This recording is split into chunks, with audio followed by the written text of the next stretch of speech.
അപ്പൊ നമ്മൾ ഇന്ന് ബ്ലോക്ക് 1-ലെ രണ്ടാമത്തെ യൂണിറ്റ്. അപ്പൊ നമുക്കറിയാം ബ്ലോക്ക് 1-ല് നമുക്ക് 2 യൂണിറ്റ്സ് ഉള്ളൂ. ആദ്യത്തേത് എന്താണ്? Origin of psychology. അത് നമ്മൾ ഓൾറെഡി കവർ ചെയ്തു. അപ്പൊ നമ്മൾ ഇന്ന് കവർ ചെയ്യാൻ പോകുന്നത് nature and scope of psychology. അപ്പൊ ഇതില് നമ്മൾ മനസ്സിലാക്കാൻ പോകുന്നത് സൈക്കോളജിയുടെ നേച്ചർ എന്താണ്. നേച്ചർ നമ്മൾ ഓൾറെഡി സംസാരിച്ചു അല്ലേ? സയന്റിഫിക് നേച്ചർ ആണ് സൈക്കോളജിക്കുള്ളത്. പിന്നെ നമ്മൾ നോക്കാൻ പോകുന്നത് സ്കോപ്പ്, സൈക്കോളജിയുടെ സ്കോപ്പ് എന്തൊക്കെയാണ്, ഏതൊക്കെ മേഖലയിലാണ് അപ്ലൈഡ് ആയിട്ടുള്ള റിസർച്ചുകൾ നടക്കുന്നത്, സൈക്കോളജിക്ക് ഏതെല്ലാം സബ് ഫീൽഡ്സ് ഉണ്ട് അല്ലെങ്കിൽ സബ് ഡിവിഷൻസ് ഉണ്ട്, അല്ലെങ്കിൽ ഏതൊക്കെ ബ്രാഞ്ചസ് ഉണ്ട്, ഇതൊക്കെയാണ് നമ്മൾ നോക്കാൻ പോകുന്നത്. ഓക്കെ, അപ്പോൾ ഇന്നത്തെ യൂണിറ്റും ഷോർട്ട് ആയിട്ടുള്ള ഒരു യൂണിറ്റ് ആണ്. ഓക്കെ, അപ്പോൾ നമുക്ക് അധികം സമയമെടുക്കില്ല, അധികം ബുദ്ധിമുട്ടുമില്ല, സിമ്പിൾ ആയിട്ടുള്ള ടോപ്പിക് ആണ്. ജസ്റ്റ് ഫസ്റ്റ് യൂണിറ്റിന്റെ ഒരു ഇലാബറേഷൻ ആണിത്. ഓക്കെ, കണ്ടിന്യൂറ്റി എന്ന് വേണമെങ്കിൽ പറയാം, പക്ഷെ ഡിഫറെന്റ് യൂണിറ്റിലായിട്ടാണ് നിങ്ങളുടെ സിലബസിൽ അത് ഇട്ടിരിക്കുന്നത്. അപ്പോൾ ഇതിലെ ഒബ്ജക്റ്റീവ്സ് എന്ന് പറഞ്ഞാൽ സൈക്കോളജി ആസ് എ സയൻസ് മറ്റ് സയൻസുകളുമായിട്ടുള്ള റിലേഷൻഷിപ്പ് എന്താണ്. ഉദാഹരണത്തിന് സൈക്കോളജി എന്തുതരം സയൻസ് ആണ്? സൈക്കോളജി ഒരു സോഷ്യൽ സയൻസ് ആണെന്നാണ് പറയുന്നത്. അപ്പൊ മറ്റ് സയൻസുകളുമായിട്ടുള്ള റിലേഷൻഷിപ്പ് എന്തൊക്കെയാണ്? ഇനി സൈക്കോളജിയുടെ സബ് ഫീൽഡ്സ്, ഏതൊക്കെ തരം ബ്രാഞ്ചസ് ഉണ്ട്, ഏതൊക്കെ മേഖലയിലാണ് നമുക്ക് സൈക്കോളജിയുടെ ആ ബ്രാഞ്ചസ് ഒരു അപ്ലൈഡ് തലത്തിലേക്ക് വരുന്നത്. പിന്നെ നമ്മൾ നോക്കാൻ പോകുന്നത് ഇന്ത്യൻ കോണ്ടെക്സ്റ്റില് സൈക്കോളജി എങ്ങനെയാണ് വന്നത്, ഇന്ത്യൻ സൈക്കോളജി എന്ന് പറഞ്ഞ ഒരു പ്രത്യേക ബ്രാഞ്ച് ഉണ്ടോ എന്നൊക്കെ നമ്മൾ നോക്കും.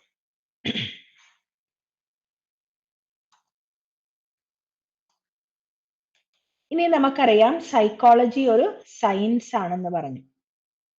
സൈക്കോളജി എന്തിനെ കുറിച്ച് പഠിക്കുന്നതാണ് നമ്മള്? നമ്മുടെ ഡെഫിനിഷൻ ഫൈനലി എന്തിലാണ് നമ്മൾ എത്തിയത്? Behavior and mental process. Behaviour and mental process. Very good. അപ്പൊ സൈക്കോളജി ഒരു ബിഹേവിയറൽ സയൻസ് ആണ്. അപ്പൊ അതിന്റെ ചില കാര്യങ്ങൾ അല്ലെ, സയൻസ് ആയതുകൊണ്ട് തന്നെ മറ്റ് സയൻസ് സബ്ജക്ട്സിലുള്ള കാര്യങ്ങളുമായിട്ട് ഉള്ള ചില ക്യാരക്ടറിസ്റ്റിക്സ് കോമൺ ആയിരിക്കും. ഉദാഹരണത്തിന് ഫിസിക്കൽ സയൻസ്, ബയോളജിക്കൽ സയൻസ്, ഇതൊക്കെ ആയിട്ട് കുറെ കാര്യങ്ങളിൽ എടുക്കുന്ന അപ്രോച്ചുകളിൽ, നടത്തുന്ന ടെസ്റ്റുകളിൽ, റിസർച്ച് മെത്തഡോളജീസിൽ അങ്ങനെയൊക്കെ കുറെ സാമ്യങ്ങൾ നമുക്ക് കാണാനായിട്ട് പറ്റും. ഇപ്പൊ നമുക്കറിയാം സയൻസിന്റെ ഒരു മെയിൻ ആപ്ലിക്കേഷൻ എന്താണ്? മനുഷ്യരുടെ ലൈഫ് ഇംപ്രൂവ് ചെയ്യുക എന്നുള്ളതാണ് സയൻസിന്റെ ഒരു ഉദ്ദേശം എന്ന് പറഞ്ഞാൽ.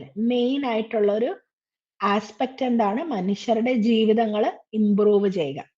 ഫോർ എക്സാമ്പിൾ മെഡിക്കൽ സയൻസിൽ കുറെ റിസർച്ചുകൾ നടക്കുന്നു, കുറെ പഠനങ്ങൾ നടക്കുന്നു. അപ്പോൾ മരുന്ന് കണ്ടുപിടിക്കാത്ത രോഗങ്ങള് അല്ലെങ്കിൽ ബെറ്റർ ആയിട്ടുള്ള ട്രീറ്റ്മെന്റ് അപ്രോച്ചസ് ഒക്കെ ഇവോൾവ് ആകുന്നത് എങ്ങനെയാണ്? ഓരോ സയന്റിഫിക് ഫീൽഡിലുമുള്ള റിസർച്ചുകളിലൂടെയാണ്. അപ്പൊ ഓരോ സയൻസും മനുഷ്യരുടെ പ്രോബ്ലംസിനെ സോൾവ് ചെയ്യാനും നമ്മുടെ ലൈഫ് ബെറ്റർ ആക്കാനുമായിട്ടാണ് ഓരോ സയൻസിന്റെ ബ്രാഞ്ചസും ശ്രമിച്ചുകൊണ്ടിരിക്കുന്നത്. ഇപ്പൊ നമുക്കറിയാം എഞ്ചിനീയറിംഗ് എന്ന് പറഞ്ഞ ഒരു ഫീൽഡ്, നമുക്കറിയാം ഡിഫറെന്റ് കൈൻഡ്സ് ഓഫ് എഞ്ചിനീയറിംഗ് ഉണ്ട് അല്ലെ? Civil engineering, petro chemical engineering, mechanical engineering, aeronautical engineering, അങ്ങനെ പല വിഭാഗമുണ്ട്. അപ്പൊ ഇതിന്റെ എല്ലാത്തിന്റെയും പ്രിൻസിപ്പൽസ് പല ഡിസിപ്ലിൻസിൽ നിന്നാണ് എടുത്തിരിക്കുന്നത്. അതായത് എഞ്ചിനീയറിംഗിന്റെ കുറെ പ്രിൻസിപ്പൽസ് ഫിസിക്സ്, മാത്സ്, കെമിസ്ട്രി, അങ്ങനെ പല സയൻസിന്റെ മറ്റ് സബ്ജക്ട്സിൽ നിന്ന്, മറ്റ് ഡിസിപ്ലിൻസിൽ നിന്നാണ് എഞ്ചിനീയറിംഗിന്റെ ആ ഒരു മേഖല ഇവോൾവ് ആയത്. അപ്പൊ അതുപോലെ തന്നെ സൈക്കോളജിസ്റ്റിന്റെയും മെയിൻ ജോലി എന്താണ്? ഇമോഷണൽ പ്രോബ്ലംസ് റിസോൾവ് ചെയ്യുക, ഡിസോർഡേഴ്സ് വരാതെ പ്രിവെന്റീവ് ആയിട്ടുള്ള ആസ്പെക്റ്റിലേക്ക് ശ്രദ്ധിക്കുക, ഇനി ഡിസോർഡേഴ്സ് വന്ന കേസ് ആണെങ്കിൽ ഏതൊക്കെ തരത്തില് പുതിയ ട്രീറ്റ്മെന്റ് ഇന്റർവെൻഷൻസ്, പുതിയ ഇന്റർവെൻഷൻസ് എന്തൊക്കെയാണ് കൊണ്ടുവരാൻ സാധിക്കുക? അങ്ങനെ എങ്ങനെയാണ് മെന്റൽ പ്രോസസ്സുകൾ ബെറ്റർ ആയിട്ട് പഠിക്കുക, അല്ലെങ്കിൽ മനുഷ്യരുടെ ബിഹേവിയറൽ ആൻഡ് ഇമോഷണൽ പ്രോബ്ലംസിന് പുതിയതായിട്ടുള്ള ട്രീറ്റ്മെന്റ് മെത്തഡോളജീസ് ഡെവലപ്പ് ചെയ്യുക. ഇതൊക്കെയാണ് സൈക്കോളജിസ്റ്റിന്റെ ഒരു അപ്ലൈഡ് സൈക്കോളജിസ്റ്റിന്റെ മെയിൻ ആയിട്ടുള്ള ഫങ്ഷൻസ്. അപ്പൊ നമുക്കറിയാം അങ്ങനെ പല മേഖലയിലും പല ഫീൽഡിൽ നിന്ന് ഉള്ള ആൾക്കാരുടെ ഒരു കോൺട്രിബ്യൂഷൻ ഉണ്ടാവും. ഇപ്പൊ ഉദാഹരണത്തിന് ബിഹേവിയറൽ ന്യൂറോ സയൻസ് എന്ന് പറഞ്ഞൊരു മേഖലയുണ്ട്. എന്താണ് ബിഹേവിയറൽ ന്യൂറോ സയൻസ്? അപ്പൊ ന്യൂറോ സയൻസ് ശരിക്കും ഒരു മെഡിക്കൽ മേഖലയുമായിട്ട് ബന്ധപ്പെട്ടതാണ്. അപ്പൊ ന്യൂറോ സയൻസിൽ എന്തൊക്കെയാണ്? നമ്മുടെ ബ്രെയിനിലുള്ള ന്യൂറോ കെമിക്കൽസ് അല്ലെ, ബ്രെയിനിൽ ചില കെമിക്കൽസ് ഉണ്ട്, അതിന് ന്യൂറോ ട്രാൻസ്മിറ്റേഴ്സ് എന്ന് പറയും. അപ്പൊ ബ്രെയിനിലെ സെൽസിന് പറയുന്നത് ന്യൂറോൺസ് എന്നാണ്. ബ്രെയിനിലെ സെൽസിന് പറയുന്നത് എന്താണ്? ന്യൂറോൺസ്. അതുകൊണ്ട് അതുകൊണ്ട് ബ്രെയിനിലുള്ള കെമിക്കൽസിനെ നമ്മൾ ന്യൂറോ കെമിക്കൽസ് എന്ന് പറയും. അപ്പൊ ഈ ന്യൂറോ കെമിക്കൽസ് അല്ലെങ്കിൽ ന്യൂറോ ട്രാൻസ്മിറ്റേഴ്സ്. അപ്പൊ അതൊരു എക്സാമ്പിൾ ആയിട്ടാണ് ഞാൻ പറയുന്നത്. നമ്മൾ ബയോളജിക്കൽ ബേസിസ് ഓഫ് ബിഹേവിയർ പഠിക്കുമ്പോൾ അത് നമുക്ക് ക്ലിയർ ആയിട്ട് പഠിക്കാം. ഇപ്പൊ ഒരു എക്സാമ്പിൾ പറയാനാണ് ഞാൻ ഉദ്ദേശിച്ചത്. അപ്പൊ ന്യൂറോ സയൻസ് എന്ന് പറഞ്ഞ മേഖല കൂടുതൽ ഫോക്കസ് ചെയ്യുന്നത് എന്തിനെയാണ്? ന്യൂറോ കെമിക്കൽസിനെ കുറിച്ചുള്ള പഠനങ്ങൾ, ബ്രെയിനിലുള്ള ആ ഒരു ന്യൂറൽ കെമിസ്ട്രി, ഇതൊക്കെയാണ് പഠിക്കുന്നത്. അപ്പൊ ബിഹേവിയർ ചില സമയത്ത് ചില ബ്രെയിനിലെ കണ്ടീഷൻസ് കൊണ്ടുണ്ടാവുന്ന ബിഹേവിയറൽ പ്രോബ്ലംസിന് ബിഹേവിയറൽ ന്യൂറോ സയൻസിന്റെയും കൂടി ഒരു ന്യൂറോ സയൻസിൽ നിന്ന് ഉള്ള കുറച്ച് ഹെൽപ്പും കൂടി നമുക്ക് വേണം. എന്നാൽ മാത്രമേ ചില കാര്യങ്ങൾ നമുക്ക് ഫുള്ളി ബ്രെയിൻ കെമിസ്ട്രി പഠിക്കാൻ പറ്റുകയുള്ളൂ. അപ്പോ ഒരു ഫീൽഡില് ആ ഫീൽഡ് ഡെവലപ്പ് ചെയ്യുമ്പോൾ മറ്റ് ഫീൽഡിൽ നിന്നുള്ള സയന്റിസ്റ്റുമാരും ഒരുമിച്ച് വർക്ക് ചെയ്യും. അപ്പൊ ഇങ്ങനെ പല മനുഷ്യരുടെ പ്രോബ്ലംസ് ഹാൻഡിൽ ചെയ്യാനായിട്ട് പല ഫീൽഡിലുള്ള ആൾക്കാര് ഒരുമിച്ച് വന്ന് അതിനുവേണ്ടി വർക്ക് ചെയ്യുമ്പോഴാണ് അതിനെ ട്രാൻസ് നാഷണലിസം എന്ന് പറയുന്നത്. അതായത് ഡിഫറെന്റ് മേഖലയിലുള്ള ആൾക്കാർ വന്നിട്ട് ഒരു കാര്യം ഇംപ്രൂവ് ചെയ്യാനായിട്ട് വർക്ക് ചെയ്യുമ്പോൾ അതിനെന്തെന്ന് പറയും? Transnationalism. ഇപ്പൊ എഡ്യൂക്കേഷൻ സൈക്കോളജിയില് എഡ്യൂക്കേഷൻ അല്ലെ, വർക്ക് പ്ലേസ് സൈക്കോളജി ഉണ്ട്, ഓർഗനൈസേഷണൽ സൈക്കോളജി എന്ന് പറയും അതിനെ. അതുപോലെ സ്കൂൾ സൈക്കോളജി, എഡ്യൂക്കേഷണൽ സൈക്കോളജി. അപ്പൊ ഇങ്ങനെയുള്ള മേഖലയില് നമുക്ക് ആ ഒരു ഫീൽഡ് ഡെവലപ്പ് ചെയ്യാൻ അതാത് മേഖലയിലുള്ള എക്സ്പേർട്സിന്റെ ഒരു ഇൻപുട്ടും കൂടി വേണം. റിസർച്ച് ആസ്പെക്റ്റില് ആ ഒരു നോളജ് ബേസ് ഡെവലപ്പ് ചെയ്യാനായിട്ട്. അപ്പൊ അതുപോലെ ഇതൊക്കെ ജനറൽ ആയിട്ട് അറിഞ്ഞിരുന്നാൽ മതി. ഒരു ഇൻട്രൊഡക്ഷൻ എന്നതുപോലെ സൈക്കോളജിയും മറ്റ് സയൻസുകളും തമ്മിലുള്ള റിലേഷൻ പറയാനായിട്ട് ഞാൻ പറയുന്ന എക്സാമ്പിൾസ് മാത്രമാണ് കേട്ടോ.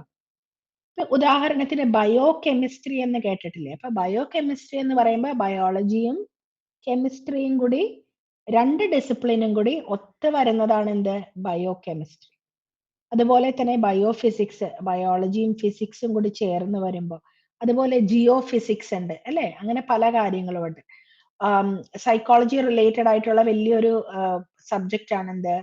ന്യൂറോ സയൻസും ബിഹേവിയറൽ സയൻസും കൂടി ഒരുമിച്ച് ചേർന്നിട്ടുള്ള സബ്ജക്റ്റ് ബിഹേവിയറൽ ന്യൂറോ സയൻസ്. അപ്പോൾ ചില കാര്യങ്ങൾക്ക് നമുക്ക് മറ്റ് ഡിസിപ്ലിനിലുള്ള എക്സ്പേർട്സുമായിട്ട് ഒരുമിച്ച് ആ ഒരു വിഷയത്തിൽ നിന്നുള്ള പ്രിൻസിപ്പൽസ്, തിയറീസ്, നോളജ് എല്ലാം യൂസ് ചെയ്യേണ്ടി വരും.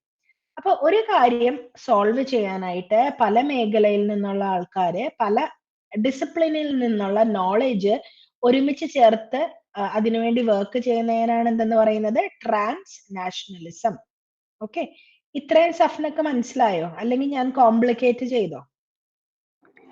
ഇല്ല മാം, മനസ്സിലായി നന്നായിട്ട്. അപ്പൊ പല മേഖലയില്, ഫോർ എക്സാമ്പിൾ ഇപ്പോ സോഷ്യൽ സയൻസ് അല്ലെ? സോഷ്യൽ സയൻസിൽ എന്തൊക്കെ വരും? എന്തൊക്കെയാണ് സോഷ്യൽ സയൻസ് സബ്ജക്ട്സ്? സോഷ്യൽ ആയിട്ടുള്ള കാര്യങ്ങൾ വരും. സോഷ്യൽ ആയിട്ടുള്ള കാര്യം, എക്കണോമിക്സ് വരും അല്ലെ? എക്കണോമിക്സ് ഒരു സബ്ജക്റ്റ് ആണ്, സോഷ്യൽ സയൻസ്. ആന്ത്രോപോളജി എന്ന് പറഞ്ഞാൽ എന്താണ്? Study of human behaviour. അപ്പൊ സൈക്കോളജിയും ഹ്യൂമൻ ബിഹേവിയർ പഠിക്കുന്നുണ്ട്, പക്ഷെ ആന്ത്രോപോളജിയും ഹ്യൂമൻ ബിഹേവിയർ പഠിക്കുന്നുണ്ട്. പക്ഷെ വ്യത്യാസം എന്താണ്? ആന്ത്രോപോളജി ഒരു കൾച്ചറൽ കോണ്ടെക്സ്റ്റിലാണ് പഠിക്കുന്നത്. അതായത് ഇന്ന കൾച്ചറിൽ എങ്ങനെയാണ് മനുഷ്യർ പെരുമാറുന്നത്, അല്ലെങ്കിൽ ഒരു ആഫ്രിക്കയിലെ ഒരു ട്രൈബൽ കൾച്ചറിൽ എങ്ങനെയാണ് അവിടുത്തെ ആൾക്കാരുടെ പെരുമാറ്റം, അങ്ങനെ കൾച്ചറൽ കോണ്ടെക്സ്റ്റ് വെച്ചിട്ടാണ് ആന്ത്രോപോളജി സബ്ജക്റ്റ് ഹ്യൂമൻ ബിഹേവിയറിനെ പഠിക്കുന്നത്. പക്ഷെ നമ്മൾ കൾച്ചറൽ കോണ്ടെക്സ്റ്റ് വെച്ചിട്ട് മാത്രമല്ല, ഇൻ ജനറൽ അല്ലെ, നമ്മൾ ബയോളജിക്കൽ ബേസിസ് ഓഫ് ബിഹേവിയർ പഠിക്കുന്നുണ്ട്, നമ്മൾ കോഗ്നിറ്റീവ് ആസ്പെക്ട്സ് പഠിക്കുന്നുണ്ട്, ഇമോഷൻസ് പഠിക്കുന്നുണ്ട്, ലേണിംഗ്, മെമ്മറി, അങ്ങനെ മെന്റൽ പ്രോസസ്സുകളെല്ലാം തന്നെ നമ്മൾ പഠിക്കുന്നുണ്ട്. അപ്പോൾ ബ്രെയിനിലെ ചില ന്യൂറോ കെമിക്കൽസിന്റെ ഇംബാലൻസ് കൊണ്ട് ഉണ്ടാകുന്ന ബിഹേവിയറൽ ചേഞ്ചസ്, അല്ലാതെ സൈക്കോളജിക്കൽ ആയിട്ടുള്ള കോസ് കൊണ്ടുണ്ടാവുന്ന സ്വഭാവത്തിലുള്ള വ്യത്യാസങ്ങളെല്ലാം നമ്മൾ പഠിക്കുന്നുണ്ട്. അപ്പൊ എല്ലാ മേഖലയും നമുക്ക് ഉപയോഗപ്പെടുത്താവുന്നതാണ്. ഫോർ എക്സാമ്പിൾ, എക്കണോമിക്സ് ഒരു സോഷ്യൽ സയൻസ് ആണ്, അല്ലേ? ആണോ? എക്കണോമിക്സ് സോഷ്യൽ സയൻസ് ആണോ? അതെ. ഓക്കെ. അപ്പൊ പുതിയൊരു വിഭാഗമുണ്ട്, പുതിയൊരു സബ് ഫീൽഡ്, എർഗോനോമിക്സ് എന്ന് പറഞ്ഞിട്ട്. അപ്പൊ എർഗോനോമിക്സ് എന്ന് പറഞ്ഞാല് എക്കണോമിക്സിൽ നിന്നുള്ള നോളജും സൈക്കോളജിയിലുള്ള നോളജും ചേർന്ന് വരുന്നതാണ്. അപ്പൊ എർഗോനോമിക്സിൽ മെയിൻ ആയിട്ട് നോക്കുന്നത് എക്കണോമിക് ആയിട്ടുള്ള ഡിസിഷൻ മേക്കിംഗ്. എക്കണോമിക് എന്ന് പറയുമ്പോൾ ചില റിസ്ക് ടേക്കിംഗ്, ഫിനാൻഷ്യൽ ആയിട്ടുള്ള ചില ഡിസിഷൻ മേക്കിങ്സ്, അതിലൊക്കെ സൈക്കോളജിക്കൽ ഫാക്ടറിന്റെ ഒരു പ്രാധാന്യം എന്താണ്. അപ്പൊ അത് പഠിക്കുന്നതിന് ഒരു സെപ്പറേറ്റ് സബ് ഫീൽഡ് സൈക്കോളജിയിൽ ഉണ്ടായി. അതിനെയാണ് പറയുന്നത് എന്ത്? എർഗോനോമിക്സ്. അപ്പൊ എർഗോനോമിക്സ് എന്ന വിഷയത്തില് എന്തൊക്കെ പഠിക്കാനുണ്ടാവും? ഇപ്പൊ സഫ്ന എർഗോനോമിക്സിന് ചേർന്നു, അല്ലെങ്കിൽ ഷഹാന എർഗോനോമിക്സിന് ചേർന്നു. അപ്പൊ എക്കണോമിക്സും പഠിക്കാനുണ്ടാവും, സൈക്കോളജിയും പഠിക്കാനുണ്ടാവും. രണ്ടിന്റെയും കൂടി ഇന്റർസെക്ഷൻ ആയിരിക്കും. ഓക്കെ, മനസ്സിലായോ? അപ്പൊ അങ്ങനെയാണ് ചില ഡിസിപ്ലിൻസ് ഒരുമിച്ച് ചേർന്ന ഒരു സബ് ഫീൽഡ് ആയിട്ടുണ്ട്. അപ്പൊ ഒരു ഡിസിപ്ലിൻ ഡെവലപ്പ് ചെയ്യാൻ മറ്റ് ഡിസിപ്ലിൻസിൽ നിന്നുള്ള ഇൻപുട്ടും ആ ഒരു നോളജും നമുക്ക് ആവശ്യമാണ്. ഇത്രയും മനസ്സിലായോ? അപ്പോ അതിന്റെ എക്സാമ്പിൾസ് ആണ് ഞാൻ കീഴെ കൊടുത്തിരിക്കുന്നത്. ന്യൂറോ സയൻസ് നോക്കുന്നത് എന്താണ്? ബ്രെയിനിന്റെ സ്ട്രക്ചർ, ബ്രെയിനിലെ ഫങ്ഷൻസ്, ബ്രെയിനിലുള്ള കെമിക്കൽസിന്റെ, ന്യൂറോ കെമിക്കൽസിന്റെ ബാലൻസ്, ഇംബാലൻസ്, അതിന്റെ കുറവ്, അതിന്റെ കൂടുതൽ, അതൊക്കെ എങ്ങനെയാണ് നമ്മളുടെ പെരുമാറ്റം, നമ്മളുടെ ചിന്തകള്, നമ്മളുടെ വികാരങ്ങളെയൊക്കെ ബാധിക്കുന്നു എന്നുള്ളതാണ് ന്യൂറോ സയൻസ്. അപ്പോ സൈക്കോളജിയും ന്യൂറോ സയൻസും ചേർന്ന് വരുന്ന ഇന്റർസെക്ഷൻ ആണ് എന്ത്? Behavioural neuro science. അതായത് ബ്രെയിനിലുള്ള സ്ട്രക്ചറിലെ വ്യത്യാസങ്ങള്, ബ്രെയിനിലുള്ള ന്യൂറോ കെമിക്കൽസിന്റെ ബാലൻസ് അല്ലെങ്കിൽ ബാലൻസ് ഇല്ലായ്മ എങ്ങനെയാണ് ബിഹേവിയറിനെ, ഒരാളുടെ പെരുമാറ്റത്തെ ബാധിക്കുന്നത്. ബ്രെയിനിലുള്ള കാര്യങ്ങൾ എങ്ങനെയാണ് ഒരാളുടെ സ്വഭാവത്തെ, പെരുമാറ്റത്തെ ബാധിക്കുന്നത്. ആ വിഷയം എന്താണ്? Behavioural neuro science. ഓക്കെ. അപ്പൊ അങ്ങനെയാണ് ന്യൂറോ സയൻസിൽ നിന്നുള്ള നോളജും സൈക്കോളജിയുടെ സ്റ്റഡി ഓഫ് ബിഹേവിയറും കൂടി ഒരുമിച്ച് ചേർന്ന് വന്ന ഒരു സെപ്പറേറ്റ് ഒരു വിഷയമായത് എന്താണ്?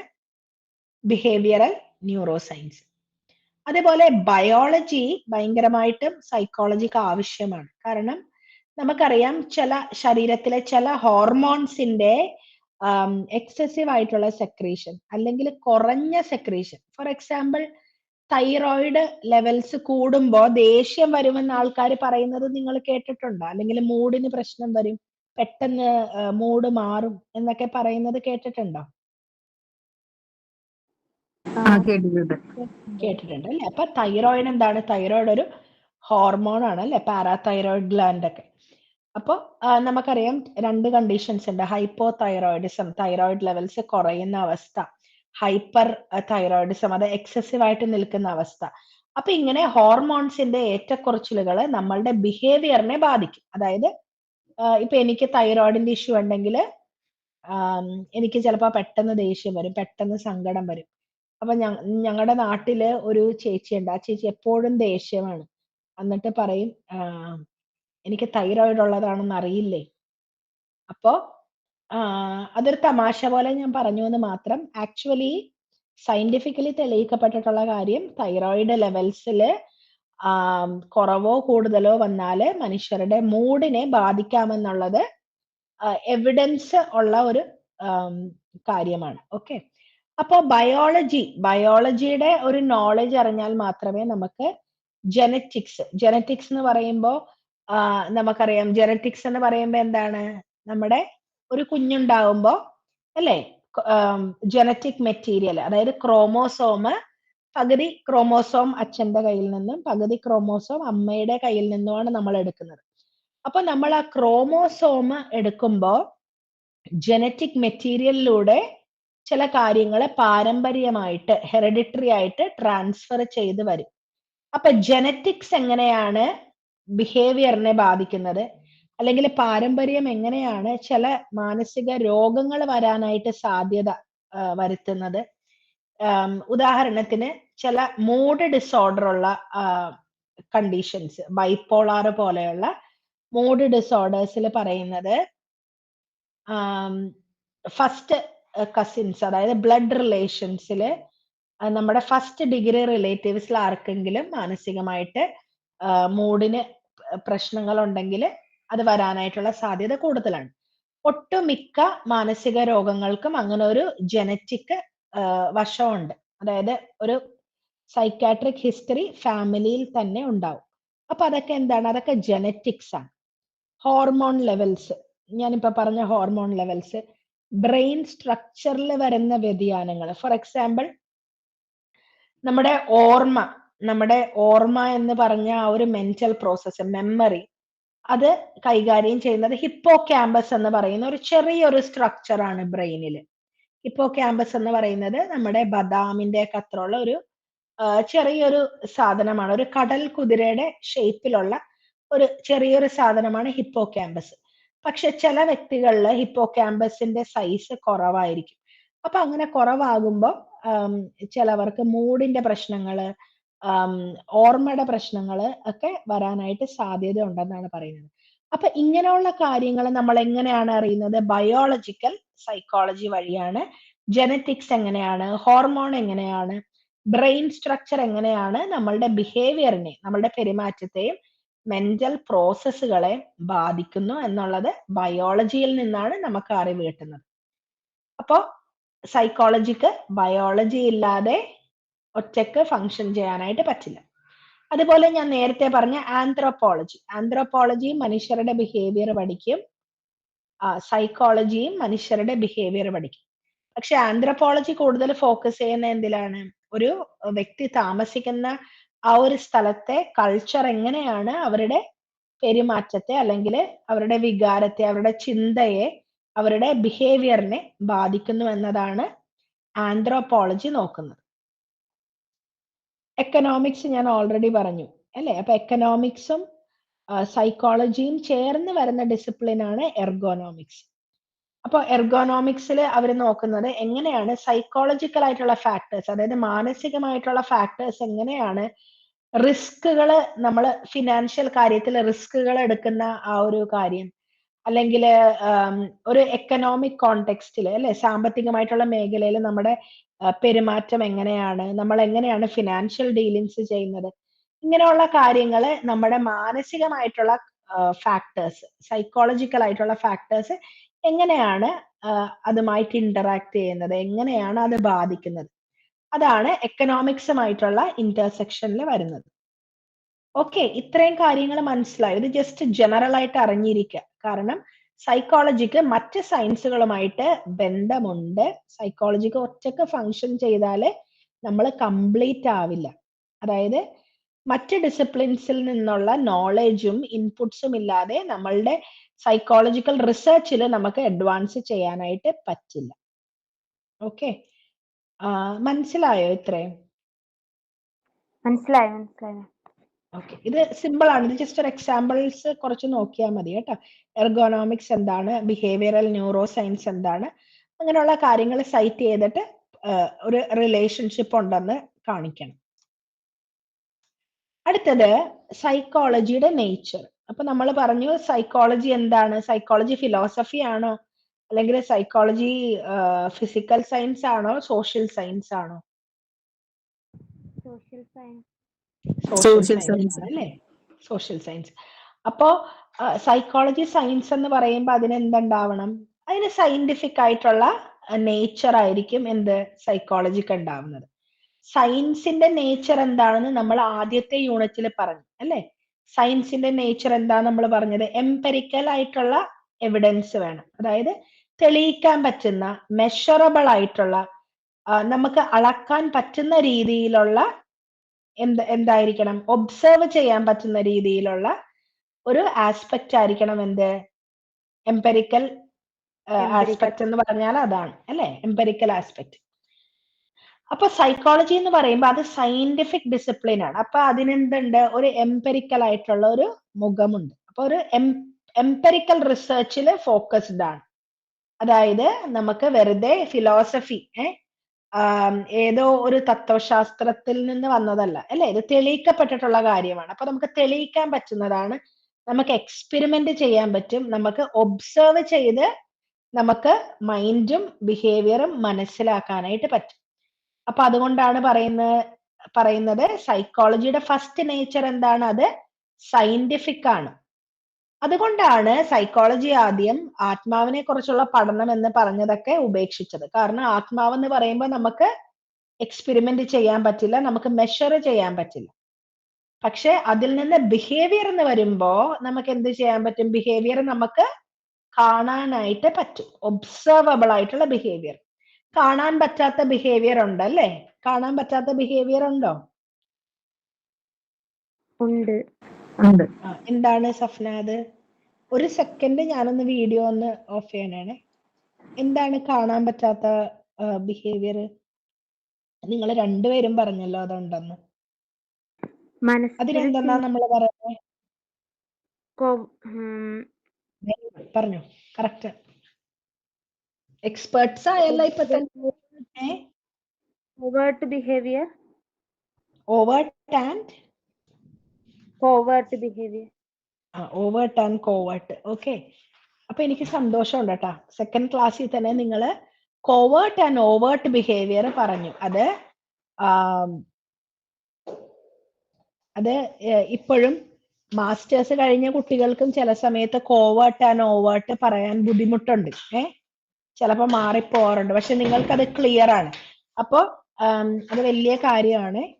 അപ്പൊ ഓവേർട്ട് ആൻഡ് കോവേർട്ട് ബിഹേവിയർ എന്ന് പറയുമ്പോൾ ഓവേർട്ട് ബിഹേവിയർ നമുക്ക് എന്ത് ചെയ്യാം? നമുക്ക് കാണാൻ പറ്റും, ചെയ്യാൻ പറ്റും, പുറമേ കാണാൻ പറ്റും. പുറമേ കാണാൻ പറ്റും. അപ്പൊ പുറമേ കാണാൻ പറ്റുമ്പോൾ നമുക്ക് എന്ത് ചെയ്യാൻ പറ്റും? നമുക്ക് മെഷർ ചെയ്യാൻ പറ്റും, ഒബ്സർവ് ചെയ്യാൻ പറ്റും, നമുക്ക് അനലൈസ് ചെയ്യാൻ പറ്റും.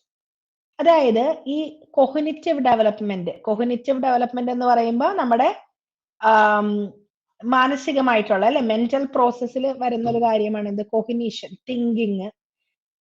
അപ്പൊ ഈ കൊഗ്നീഷന്റെ കാര്യത്തില് ഭയങ്കര കാര്യമായിട്ട് കുട്ടികളിൽ പഠിച്ച ഒരു സൈക്കോളജിസ്റ്റ് ആണ് ജീൻ പിയാഷെ. പിയാഷെ എന്ത് ചെയ്തു എന്ന് പറഞ്ഞാൽ കുട്ടികളെ നേരിട്ട് ഒബ്സർവ് ചെയ്തു. ഓക്കെ, കുട്ടികളെ നേരിട്ട് ഒബ്സർവ് ചെയ്തു. അപ്പൊ എന്താ ചെയ്തത്? ഓവേർട്ട് ബിഹേവിയർ ഒബ്സർവ് ചെയ്തു. ഇനി കോവേർട്ട് ബിഹേവിയർ നമുക്ക് നേരിട്ട് ഒബ്സർവ് ചെയ്യാൻ പറ്റില്ല. പക്ഷെ നമുക്ക് എന്ത് ചെയ്യാം? ചില അസസ്മെന്റിലൂടെ അവരുടെ തോട്ട്സ് പറയുമ്പോൾ അവരുടെ പെരുമാറ്റത്തിൽ നിന്ന് നമുക്ക് ഇൻഫർ ചെയ്യാനായിട്ട് പറ്റും. അവരെന്താണ് അവരുടെ തോട്ട് പ്രോസസ് എന്ന് നമുക്ക് മനസ്സിലാക്കി എടുക്കാനായിട്ട് പറ്റും. കാരണം നമ്മൾ പറയുന്ന ഒരു പഴഞ്ചൊല്ല് എന്താണ്? പഴഞ്ചൊല്ലല്ല, നമ്മൾ പറയുന്ന ഒരു കാര്യം എന്താണ്? നമ്മൾ ചിന്തിക്കുന്നതാണ് നമ്മൾ പറയുന്നത് അല്ലേ? അപ്പോ ചില സമയത്ത് നമ്മൾ എന്തെങ്കിലും കാര്യങ്ങൾ പറഞ്ഞാല് നമുക്കറിയാം അതിന്റെ തോട്ട്സ് നമുക്ക് ഏകദേശം ഊഹിക്കാനായിട്ട് പറ്റും. അങ്ങനെയാണോ? അതെ. മനസ്സ് പറയുന്നത് പോലെയാണ് നമ്മൾ സംസാരിക്കുന്നത് അല്ലേ? ചില സമയത്ത് നമുക്കത് ഹൈഡ് ചെയ്യാനായിട്ട് പറ്റും, ചില സമയത്ത് ഹൈഡ് ചെയ്യാൻ പറ്റില്ല. പക്ഷെ ചില ടെസ്റ്റുകളിലൂടെ നമുക്ക് കോവേർട്ട് ബിഹേവിയർ ഇൻഫർ ചെയ്യാം, മനസ്സിലാക്കി എടുക്കാനായിട്ട് ശ്രമിക്കാം. പക്ഷെ ഓവേർട്ട് ബിഹേവിയർ പോലെ നമുക്ക് വ്യക്തമായിട്ട് ഒബ്സർവ് ചെയ്യാനായിട്ട് പറ്റില്ല. കോവേർട്ട് ബിഹേവിയറിന്റെ കാര്യത്തിൽ ചില സമയത്ത് അവർ സെൽഫ് റിപ്പോർട്ട് ചെയ്യണം. ഞാൻ ഇങ്ങനെയാണ് ചിന്തിച്ചത്. ഇപ്പൊ ഞാൻ ചോദിക്കണേണ്, ഷഹാന, ഈ ഒരു നമ്മൾ ഒരുമിച്ച് സംസാരിച്ച് തുടങ്ങിയപ്പോ ഷഹാനയുടെ മനസ്സിലുള്ള ആ ഒരു ചിന്തയുടെ ആ ഒരു ഇന്റൻസിറ്റി, ചിന്തയിലുള്ള ആ ഒരു ഭയങ്കരമായിട്ടുള്ള ഒരു ആങ്സൈറ്റി അല്ലെങ്കിൽ ഭയങ്കരമായിട്ടുള്ള ആകുലത 0 മുതൽ 10 വരെ റേറ്റ് ചെയ്യാൻ പറഞ്ഞാല് അത് എത്രയാണ് എന്ന് എനിക്ക് ചോദിച്ച് അറിയാൻ മാത്രമേ പറ്റുകയുള്ളൂ. പക്ഷെ ഷഹാനയുടെ ബ്രെയിനിന്റെ ഉള്ളിലുള്ള അല്ലെങ്കിൽ മനസ്സിൽ തോന്നുന്ന ആങ്സൈറ്റിയോ സന്തോഷമോ എനിക്ക് നേരിട്ട് അളക്കാനായിട്ട് പറ്റില്ല, അല്ലേ? അപ്പൊ അതെന്താണ്? Covert behaviour. പക്ഷെ ഒരു അസസ്മെന്റിലൂടെ ഷഹാന എന്നോട് സെൽഫ് റിപ്പോർട്ടിംഗ് ചെയ്യുമ്പോ എനിക്ക് ഷഹാന പറയണേണ് സെഷൻ തുടങ്ങിയപ്പോ 7 ആയിരുന്നു. അപ്പൊ ഞാൻ സെഷൻ തീരുമ്പോ ചോദിക്കും ഇപ്പൊ എത്രയുണ്ട്? ഇപ്പൊ 2. അപ്പൊ എനിക്ക് അതുവഴി മനസ്സിലാക്കാം ഷഹാന വന്നപ്പോ ഭയങ്കരമായിട്ട് ആകുലതയായിരുന്നു, ഇപ്പൊ സെഷൻ കഴിഞ്ഞപ്പോ കുറഞ്ഞു, കാരണം 7ൽ നിന്ന് 2ലേക്ക് പോയി എന്ന് എനിക്ക് നമ്പേഴ്സ് വെച്ചിട്ട് ഷഹാന പറഞ്ഞതനുസരിച്ച് എനിക്ക് മനസ്സിലാക്കാം. അല്ലാതെ എനിക്ക് ഓവേർട്ട് ബിഹേവിയർ പോലെ എനിക്ക് അത് വായിച്ചെടുക്കാനായിട്ട് ഒബ്സർവേഷനിലൂടെ സാധിക്കില്ല. അതാണ് എന്ത്? Covert behaviour. മെന്റൽ പ്രോസസ് എല്ലാം എന്താണ്? ഉള്ളിൽ നടക്കുന്നതാണ്, അല്ലെ? പുറമെ കാണാൻ പറ്റില്ല. Covert behaviour. ഓക്കെ. അപ്പൊ സയന്റിഫിക് ഡിസിപ്ലിൻ ഉണ്ട് സൈക്കോളജിക്ക്. രണ്ടാമത്തെ കാര്യം മൾട്ടി ഫാസറ്റഡ്. മൾട്ടി ഫാസറ്റഡ് എന്ന് പറയുമ്പോൾ സൈക്കോളജിയിൽ നമ്മൾ ഡിഫറെന്റ് പെർസ്പെക്റ്റീവ് യൂസ് ചെയ്യും.